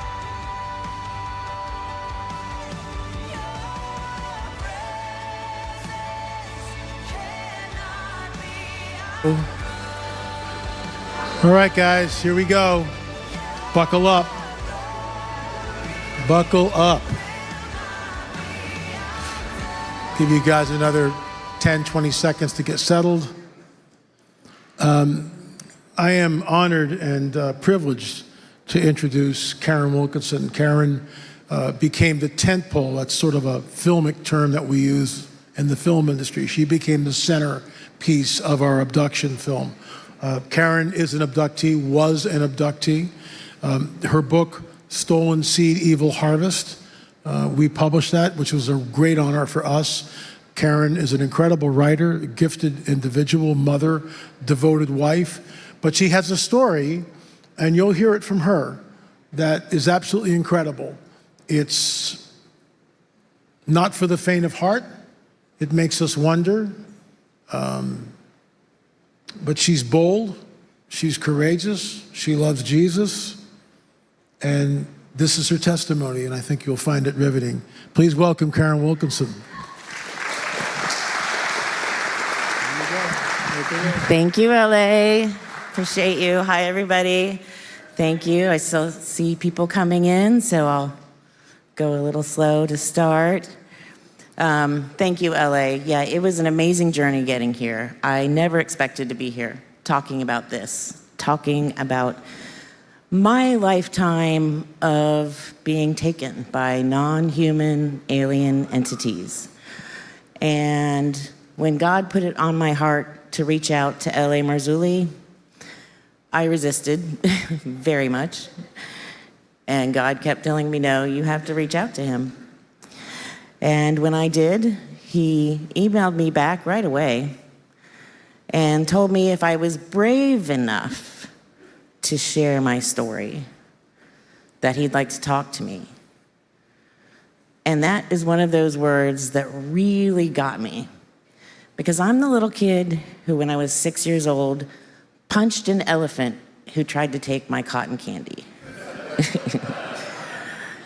So I took that dare and met up with him in Dallas, Texas, and for the first time ever, told someone other than my husband what happened to me throughout my lifetime. And that's what I want to share with you today. And the reason I want to share this, and the reason I think it's so important, is because there's so much deception in the UFO community about who and what these things are.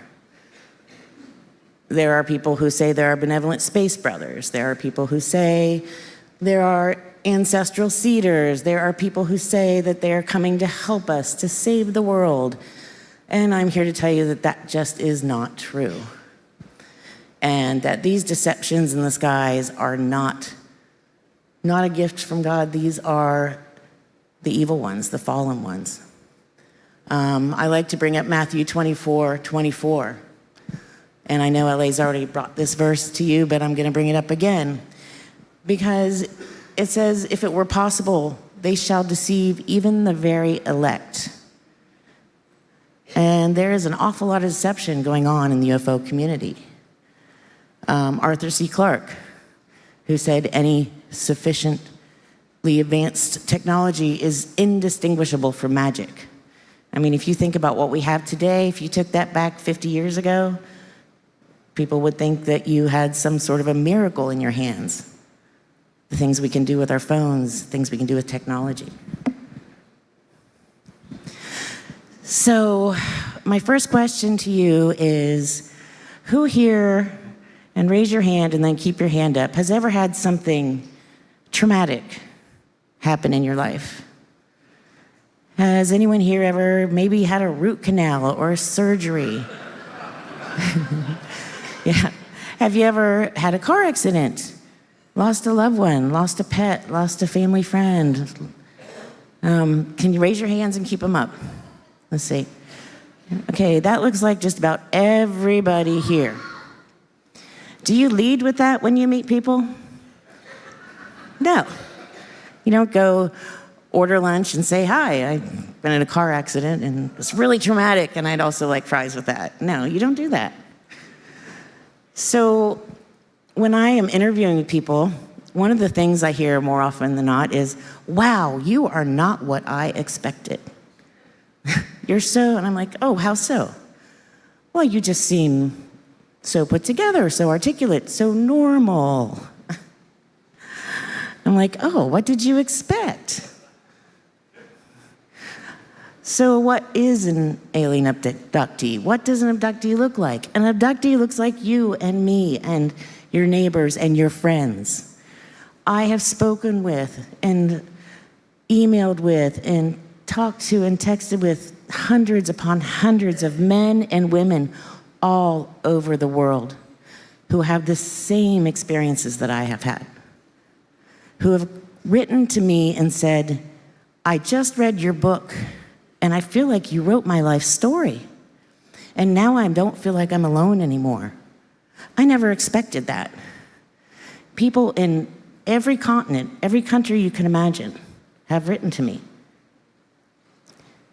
And I don't think people understand how widespread this is, how worldwide this is, and how it's just normal, everyday people.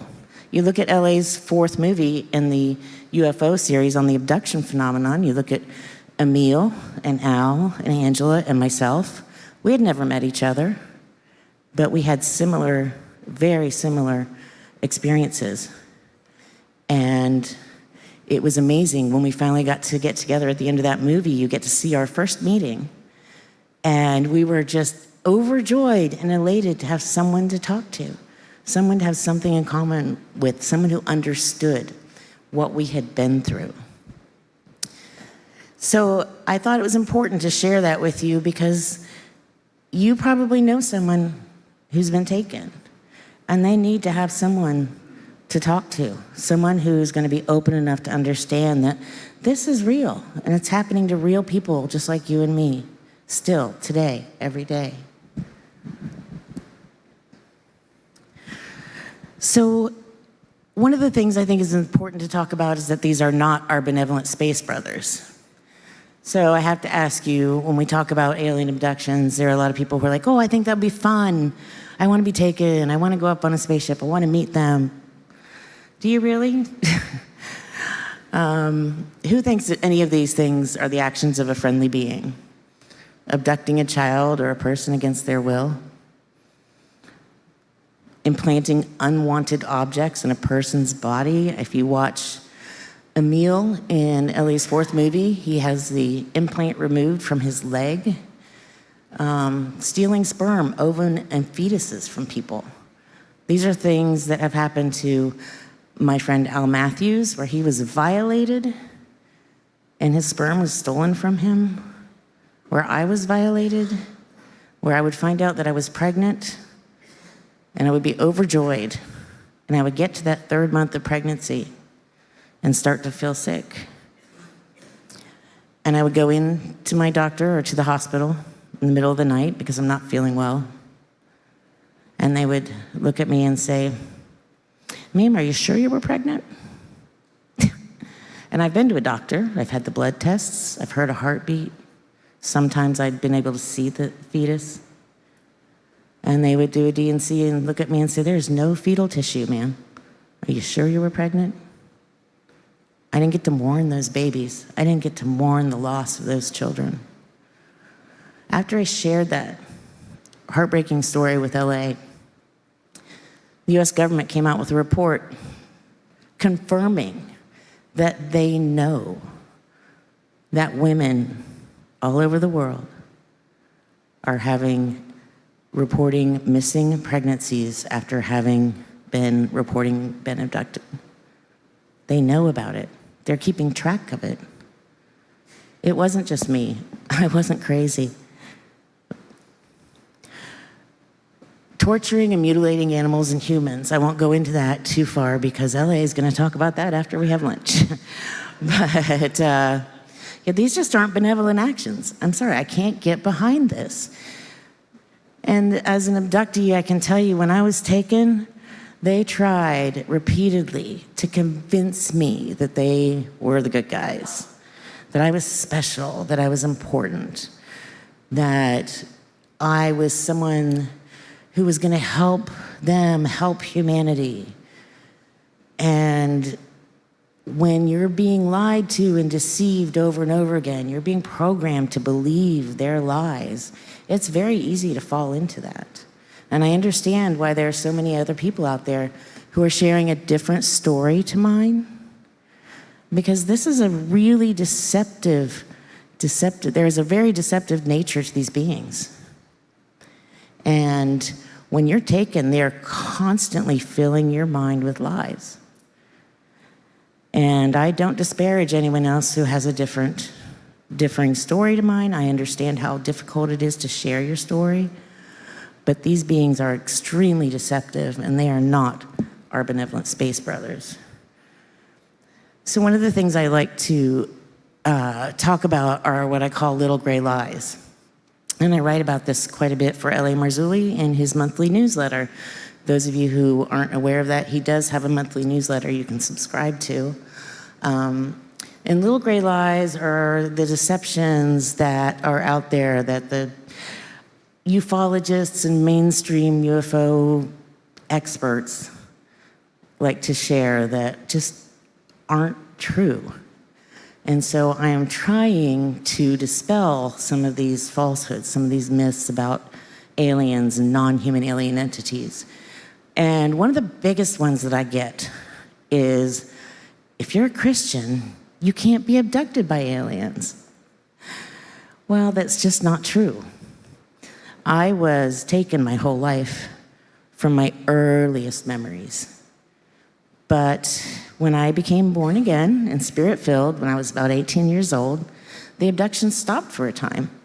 And that was great. I was an on-fire baby Christian. But I did not understand the relationship between these non-human alien entities and God and Jesus. I just didn't know what the connection was. So when I fell away from my faith, they were right back in there, taking me again. As a Christian, we are protected, and we can call on God and we can call on Jesus for protection. They have the same creator we have. They have to listen. They have to answer to God as well. But they want us more than anyone else. Because if they can deceive a Christian, if they can get you to away from the truth, if they can get you to share lies with other Christians, then they are going to be spreading their lies even further. And that is why we're not safe, even as Christians, but we are safe if we call on the name of Jesus, if we ask God to help us. When you're in their presence, you just tell them, no, you can't take me. I'm a child of the living King, and you have to go. I've stared them in the face and said that and watched them leave. The fear in their eyes is indescribable, and it's amazing. And we all have that because we have the Holy Spirit in us, and he will never leave us. But we have to remember that we have to put on the full armor of God every single day. Every day. This is the most important part. We can't go out unprotected because as Christians, now more than ever, we are probably the most hunted people in the world, and we have to be careful. Another little gray lie that I like to dispel is that it's cool to wear alien-themed clothing. People love to tout their shirts with the big green alien heads or big gray alien heads on them, or all the different paraphernalia. And every time I see something like that, and for me and for any other abductee, that's gonna be shocking. That's gonna be like looking in the face of your captor, your rapist, your kidnapper. I mean, would you go around wearing a shirt with the face of a serial killer? Saying, this is my buddy? You know, a child molester? No, it's no different. These entities that are taking people, that are raping people, that are killing people and killing innocent animals, they are the fallen. They are fallen angelic beings. And I don't want to walk around sporting that and supporting that. But there is an entire huge, unbelievable industry built around nothing but clothing and apparel and parades and outfits and whole towns, as you know, like Roswell, dedicated to nothing more than lifting these things up as if they're gods, as if they're demigods. It's terrible. Not all alien abductions are bad. I hear this a lot. Well, I had a great experience. They picked me up and they showed me things. They took me on a ride. We looked at maps. They told me how special I was. It was wonderful. They were love and light. And I'm like, did you agree? Did you agree for them to take you? How did they get you? Did they take you against your will? And I go back to the points I said earlier. Are these the actions of a benevolent space brother? I don't think so. No. The small gray aliens are a race of beings. I love this one. For those of us who have been taken, one of the things we see most often, and I read a lot about this in the book, are the little, short, sort of 3 to 4 foot gray aliens that I have seen countless times. And LA talks about this quite a bit as well, that I believe these are like an avatar, like a meat suit. These are a construct, a physical construct. So when you're talking about alien creatures, people tend to think of the little Marvin the Martian cookie cutter aliens jumping off a ship, and they all look the same. These little grays do all look the same because they're not actual beings. They are like an avatar. The rest of the entities that I've seen, including the regular grays, reptilian, Nordic, insectolan type, they are all different, just like people. They are different heights, different sizes, different shapes. They're just like we are. They're just all varied and different. But these little grays, I believe, are created to house demons. And what are demons? Well, we know from the Bible, from ancient texts, from the book of Enoch, which some of you I've met have told me you've read, that when the fallen, as Ellie talked about in Genesis 3, Genesis 6, when the sons of God saw that the daughters of Ben were beautiful and made of them wives, plural, wives of all that they chose, that they had the children known as the Nephilim, the mighty men of old, the giants. And when those Nephilim were killed in the flood, the book of Enoch tells us that God said they were neither heavenly nor earthly beings, and they were cursed to wander the earth. Think about when Jesus cast the demons out of the man and they asked to be sent into the pigs. They want to go into a body. They want to have something to live in, to be in. These things are just looking for someone or something to possess. So they created these little grays, in my opinion, to hold the body, hold the spirits, these demons, of these spirits of the dead Nephilim, the fallen Nephilim. I've heard people say that they can't be demons because demons have this very different kind of attitude, that their demons want to rape and pillage and kill and curse and do all these things. Well, look at a gray alien. It has no mouth that opens. It has no physical external organs, no discernible male or female body parts. It's basically just like a little meat suit. There's nothing to it. They can't really do anything in that except what they're told to do, carry out orders. And if one of those things gets in a crash, such as Roswell, what's the government going to get? An empty meat suit, because that demon will just take off. It makes sense. It keeps the fallen angels from having to be in contact or in danger or in our presence. More little gray lies, and I particularly love this one from our ancient alien friends. Aliens are our ancestral seeders. And they told me this when I was taken. They tried to tell me that, one of the lies. Safe in the astral realm with my spirit guide. Yeah, there is no safety in messing around with astral realms, with anything like that. These are not things you want to mess with. You do not want to go out there and summon or call on or try to get in touch with UFOs and aliens. Do you see the little icon I have up in the upper left-hand corner? Look up for him. This is what I always say to people. Don't look up for them, UFOs and aliens. Look up for him, the return of the king.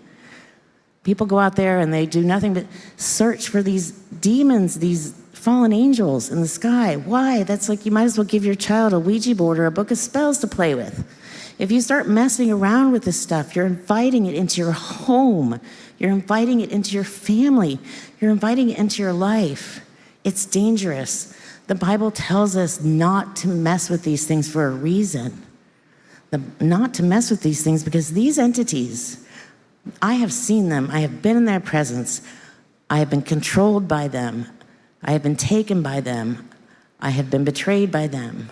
I have been hurt and damaged beyond belief by them. They can manipulate people, space, time, matter, and energy in ways that you can't imagine. And you don't want to bring that onto your family, onto your friends, onto yourself. So I ask you, please, please do not go out looking for these things. These are not our benevolent space brothers. This is not something you want to mess with. It's not safe. all aliens come from another planet, galaxy, or solar system. That's another one of my favorites. I have to tell you, when I was taken, I was never taken to Zeta Reticuli or Alpha Centauri or Planet X or any of those places. Can they go to other solar systems, other planets? I'm sure they can do a lot of things that are beyond our imagination. But I do not, as LA, I do not subscribe to the many worlds theory, same as LA. The only place I was ever taken was into underground facilities. I would be taken to a place where there would just be banks of elevator doors. We would get in an elevator, and it would just go down. And then we would get on what I called, when I was little, the sideways elevators, because they would go from side to side. Someone go. Okay, sorry. Some would go up or down, and I realize now that those were just some sort of high-speed transport. But when I was little, vehicles were very loud, so we didn't have anything like that. I didn't know what to call them, so I called them the sideways elevators. But I was always taken into underground facilities, what some people call deep underground military bases. I did see humans working side by side with non-human alien entities. When I would be taken myself, and I would see other abductees as well, we would be in a state of what we call UFO brain fog, where it's like walking through molasses. You can't think straight. You can't say the things you would normally say or do the things you would normally do. So I'm often asked, well, why didn't you ask someone for help? A, I really couldn't. And B, I write about this, and I'm not going to speak too much about it because it might be disturbing to some people, but I've watched them threaten the humans who worked there, what would happen to them if they spoke to us or about us being the abductees. They said to them, you don't want this to happen to your daughters, your wives, your children, your friends. And they used us, the abductees, as their props to show them what would happen. It's safe and fun to summon UFOs and try to get a picture or make contact. I think I covered that already. Definitely not. Not something you want to do. People are not being abducted by aliens. It's all psychotic or demonic delusion. I hear this a lot. There are some people out there who are trying to say this about those of us who've been taken. And I can say for myself and for the hundreds of other people I've spoken to, this is not psychotic or demonic delusion. We have the physical scars to prove it. What we have gone through is real. There are too many of us who've experienced too much of the same thing for this not to be real. And we're tired of the stigma that they've put on society about people like us who've been taken, that says we're crazy, we're delusional. You can't talk about this. I still can't talk about this in public and feel comfortable. I still have people come up to me all the time and go, really? You were taken by UFOs? Really? Yeah. To do that, yeah, that's terrible. That's victim shaming. You just can't do that to people. So I'm going to check in up front. Am I running out of time? Okay. I'm good. Okay. So to wrap this up, it's time to start talking to help remove the negative stigma associated with alien abductions. What I can say to you is if you know someone who's taken, be supportive. Listen. Pray with them. Listen to them.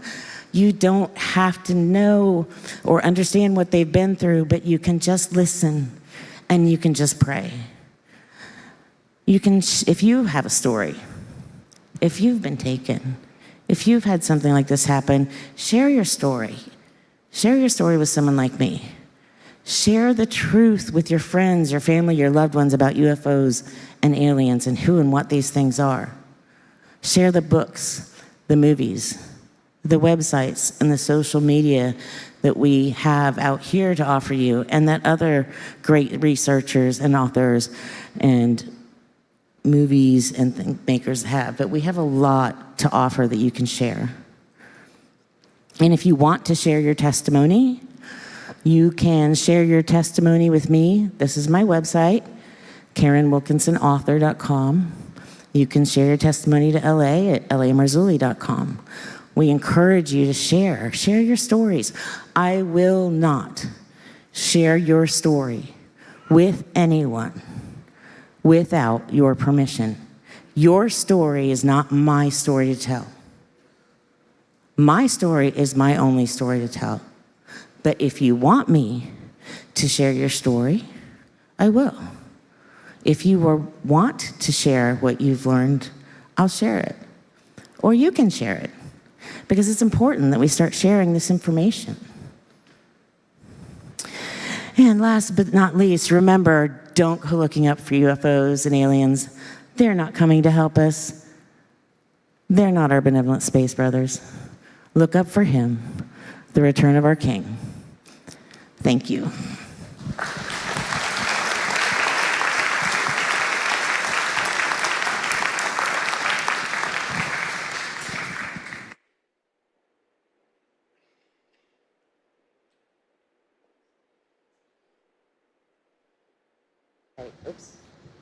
Thank you, Karen. Is this still Give on? her Yes. another hand, folks. I got some questions here. Okay. So let me just do these.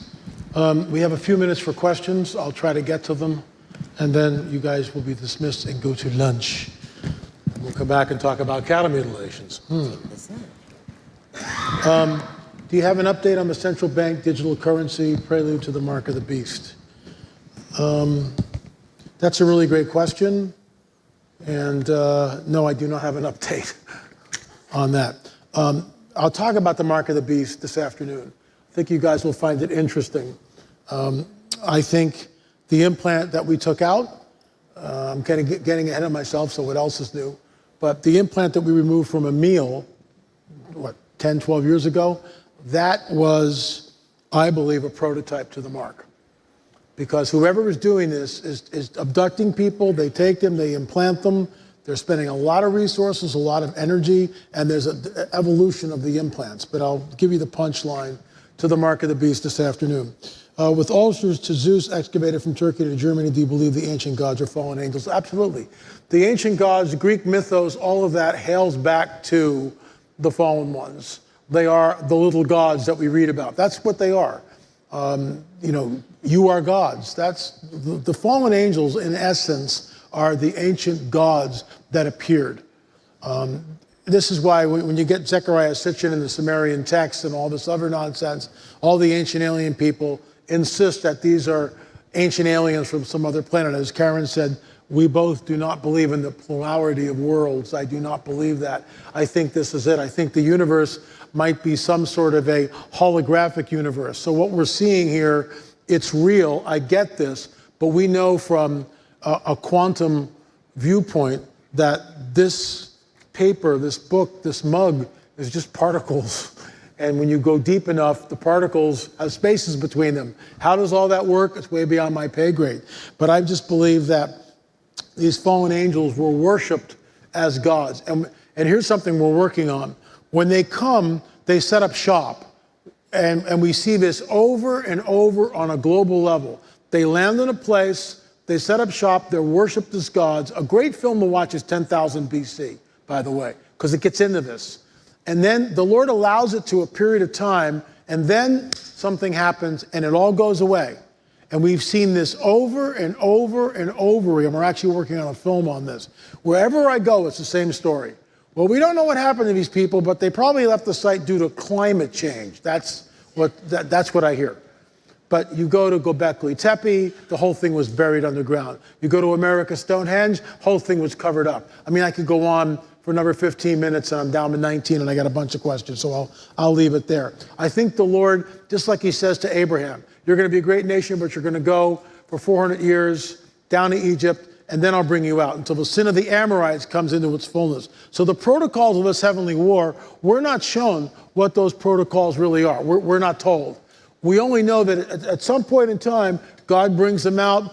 They do what they do in Canaan. Is it possible that the same thing with these fallen entities that come down and set up shop. The Lord allows it to a point, and then he stops it. Third question. What do you know about the family in Las Vegas that experienced 2 large aliens in the backyard? We talked about this briefly. The guy has come on the record in the last 48 hours stating that he's been traumatized by this thing. This thing growled at him like a wild animal. I believe, and this is from Gary Stearman, they jumped the gun. Somehow they jumped the gun. They weren't supposed to show up. Something happened and they came down. That's conjecture. I believe this guy's story. I believe he did see something.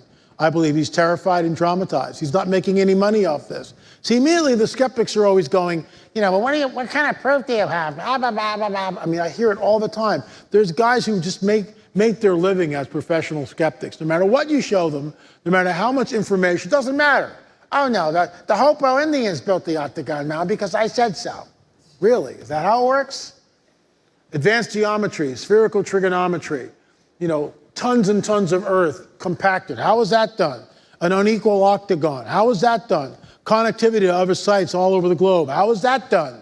Oh, well, they did it, didn't they? So that's a straw man argument. When they say, well, they did it, so they must have known, that's a straw man argument. They have no idea who these people were. And we hear this over and over and over again. Skeptics are skeptics. Have you ever read Dr. Michael Heiser's books? I've read some of them. On the Unseen Realm. Does it align with your research? Mike passed away last year. It's unfortunate.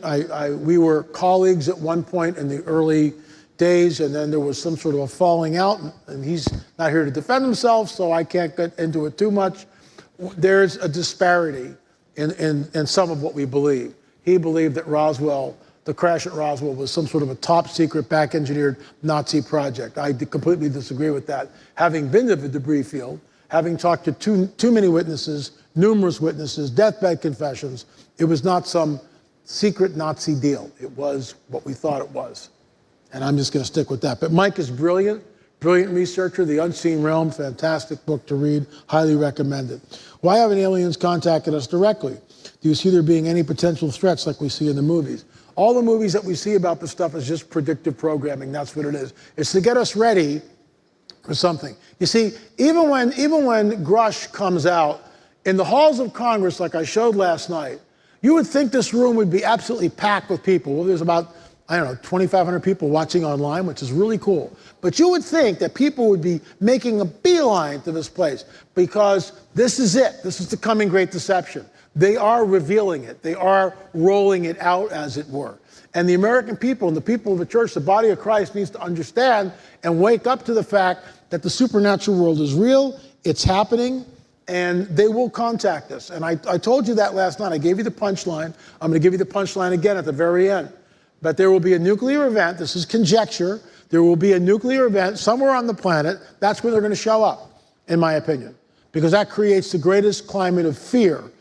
They're being held in check. They just can't do what they want to do. Karen just talked about that. You're a born-again spirit, and this is, how much time? 16. Okay, real quick story. I think I said this a little bit last night. There was an elder in a church that the pastor called me up within hours after he had been almost taken.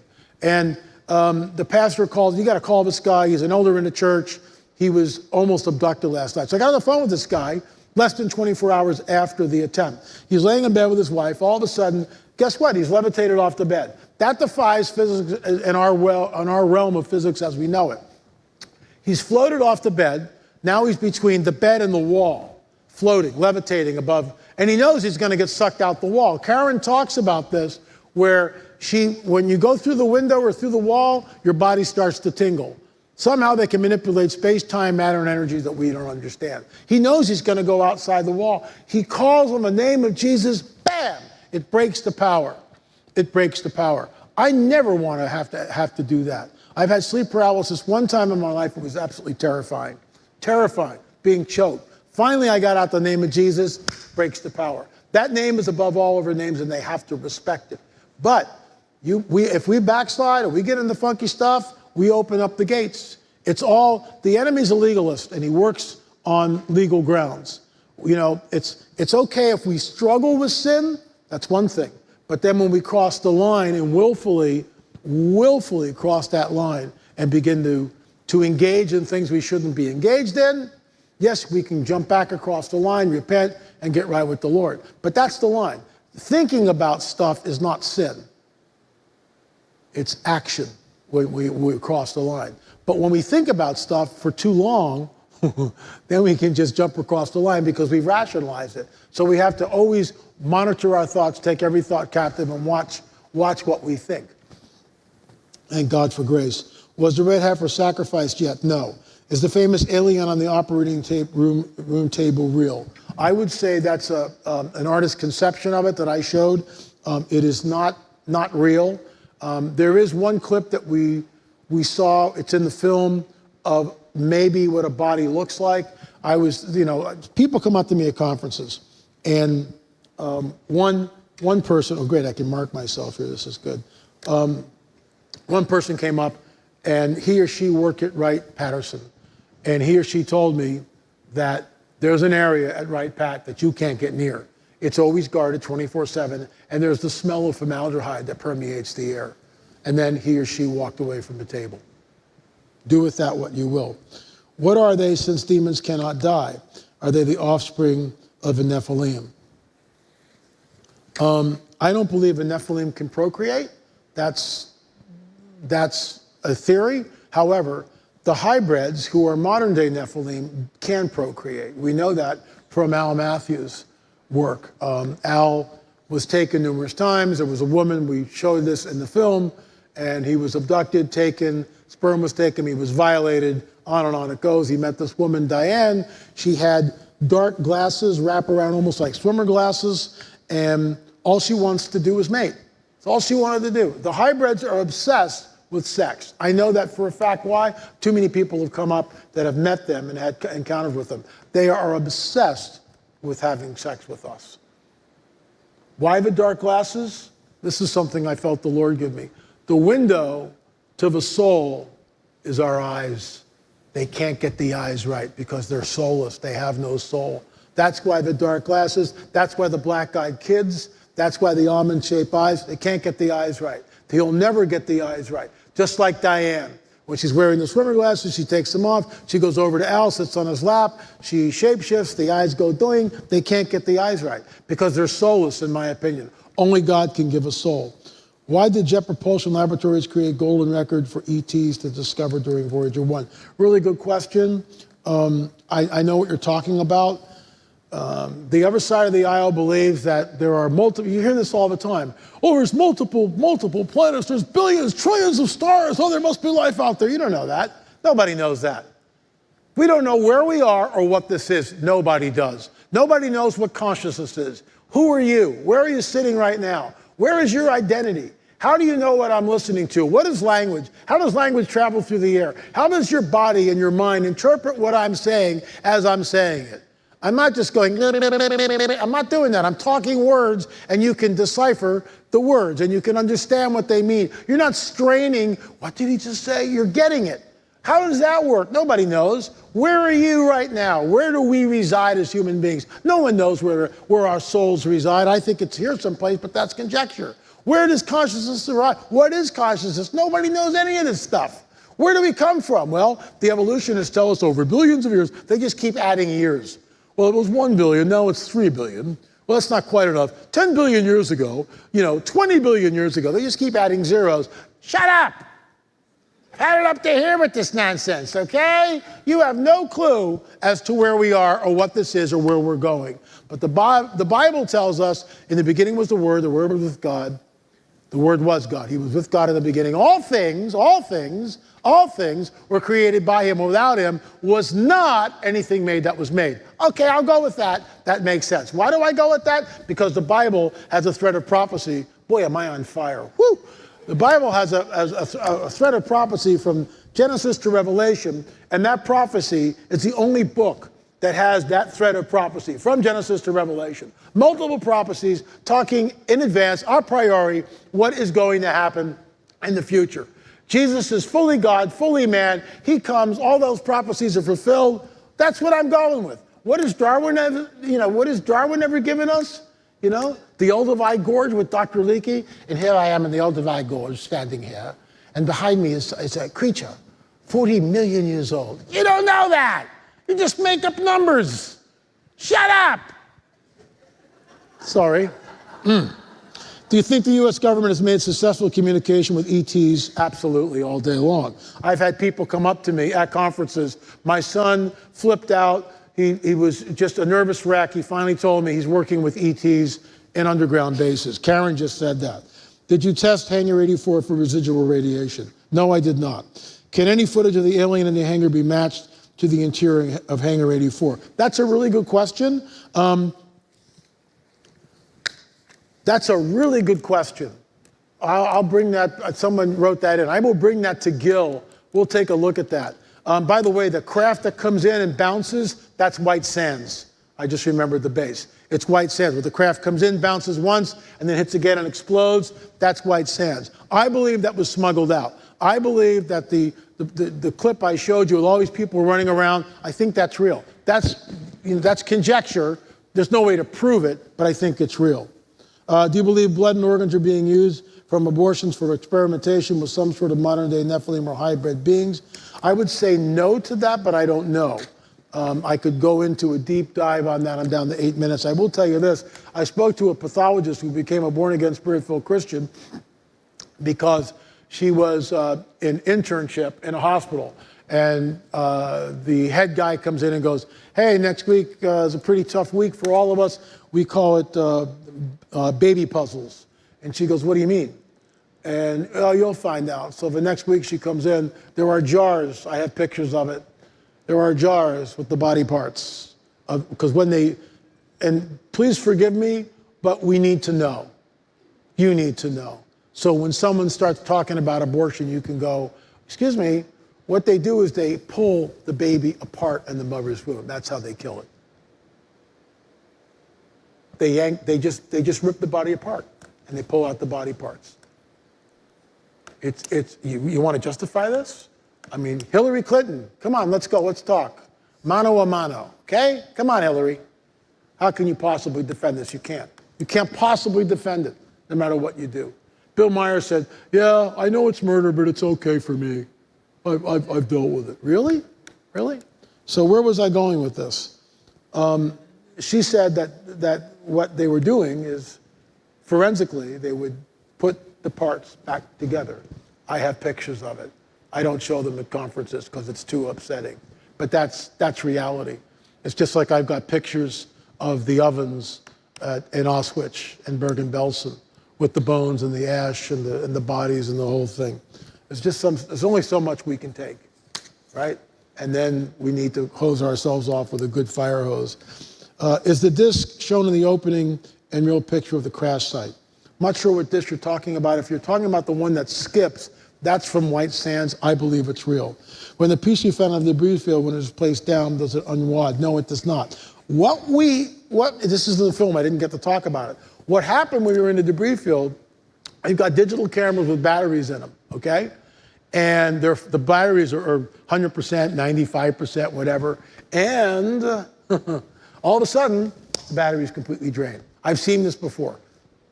The battery's completely drained out of all the cameras, everything, just gone. That's what they do. They have the ability to mess with electronics. That's why the cars stop when a UFO goes overhead, just like the X-Files, that's real. They just shut the car off and that's it, and you can't start it again. They can really mess with the electrical grid. They really can do that. So, yeah. Have you ever encountered a weird entity at a conference? Yes and no. We've had witches in the audience trying to do stuff on me while I was speaking.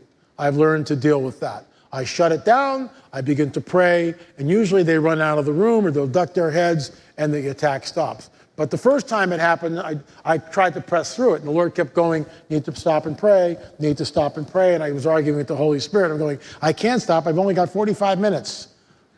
Wrong answer. So next time you stop and pray.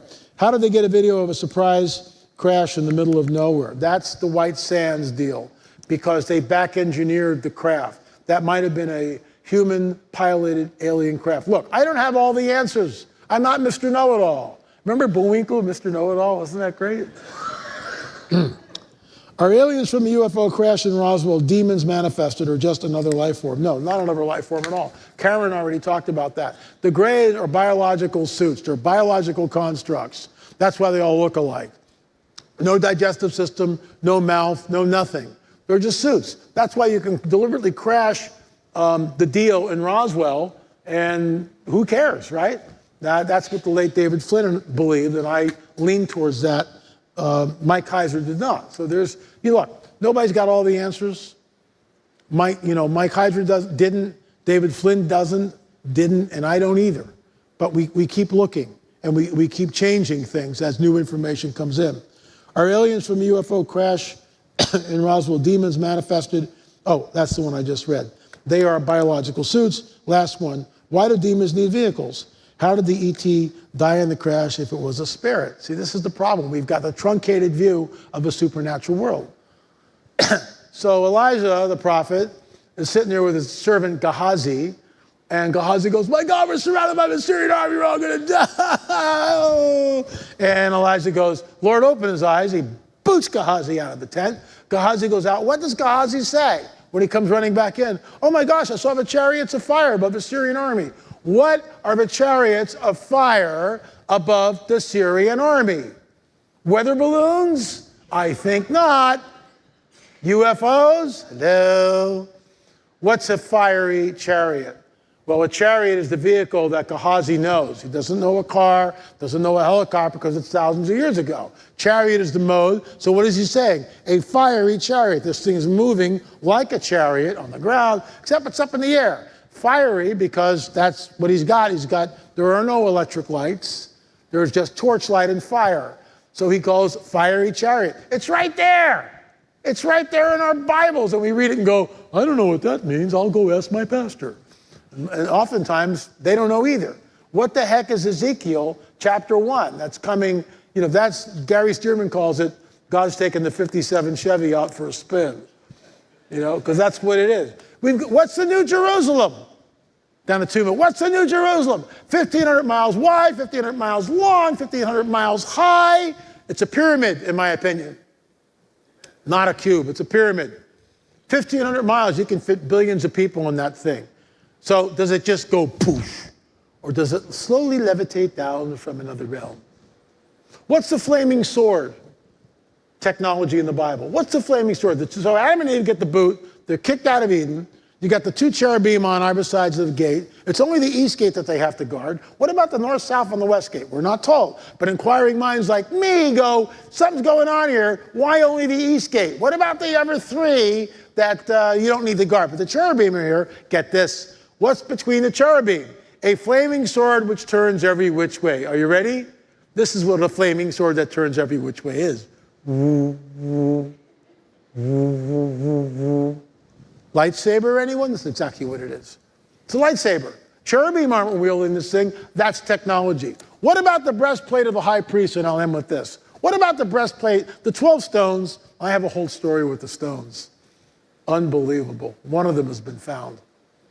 And when placed in a pastor's hand, it lit up. Just saying. That's technology. So we can tap dance around that and say it doesn't exist. What about the 12 stones in the breastplate of the high priest and the Urim and the Thummim, which lit up? Many people believe that they lit up, and that's how they were able to communicate with God. What about the Ark of the Covenant? There's technology. What about in Ezekiel, where the two angels with their slaughter weapons? What's a slaughter weapon? And the guy with the inkhorn marking. It's all technology. We have a truncated view of technology. We need to understand that the technology we're looking at is supernatural. It's unbelievable, but there's technology there. Thank you so much. I'll see you after lunch. Don't eat the burgers.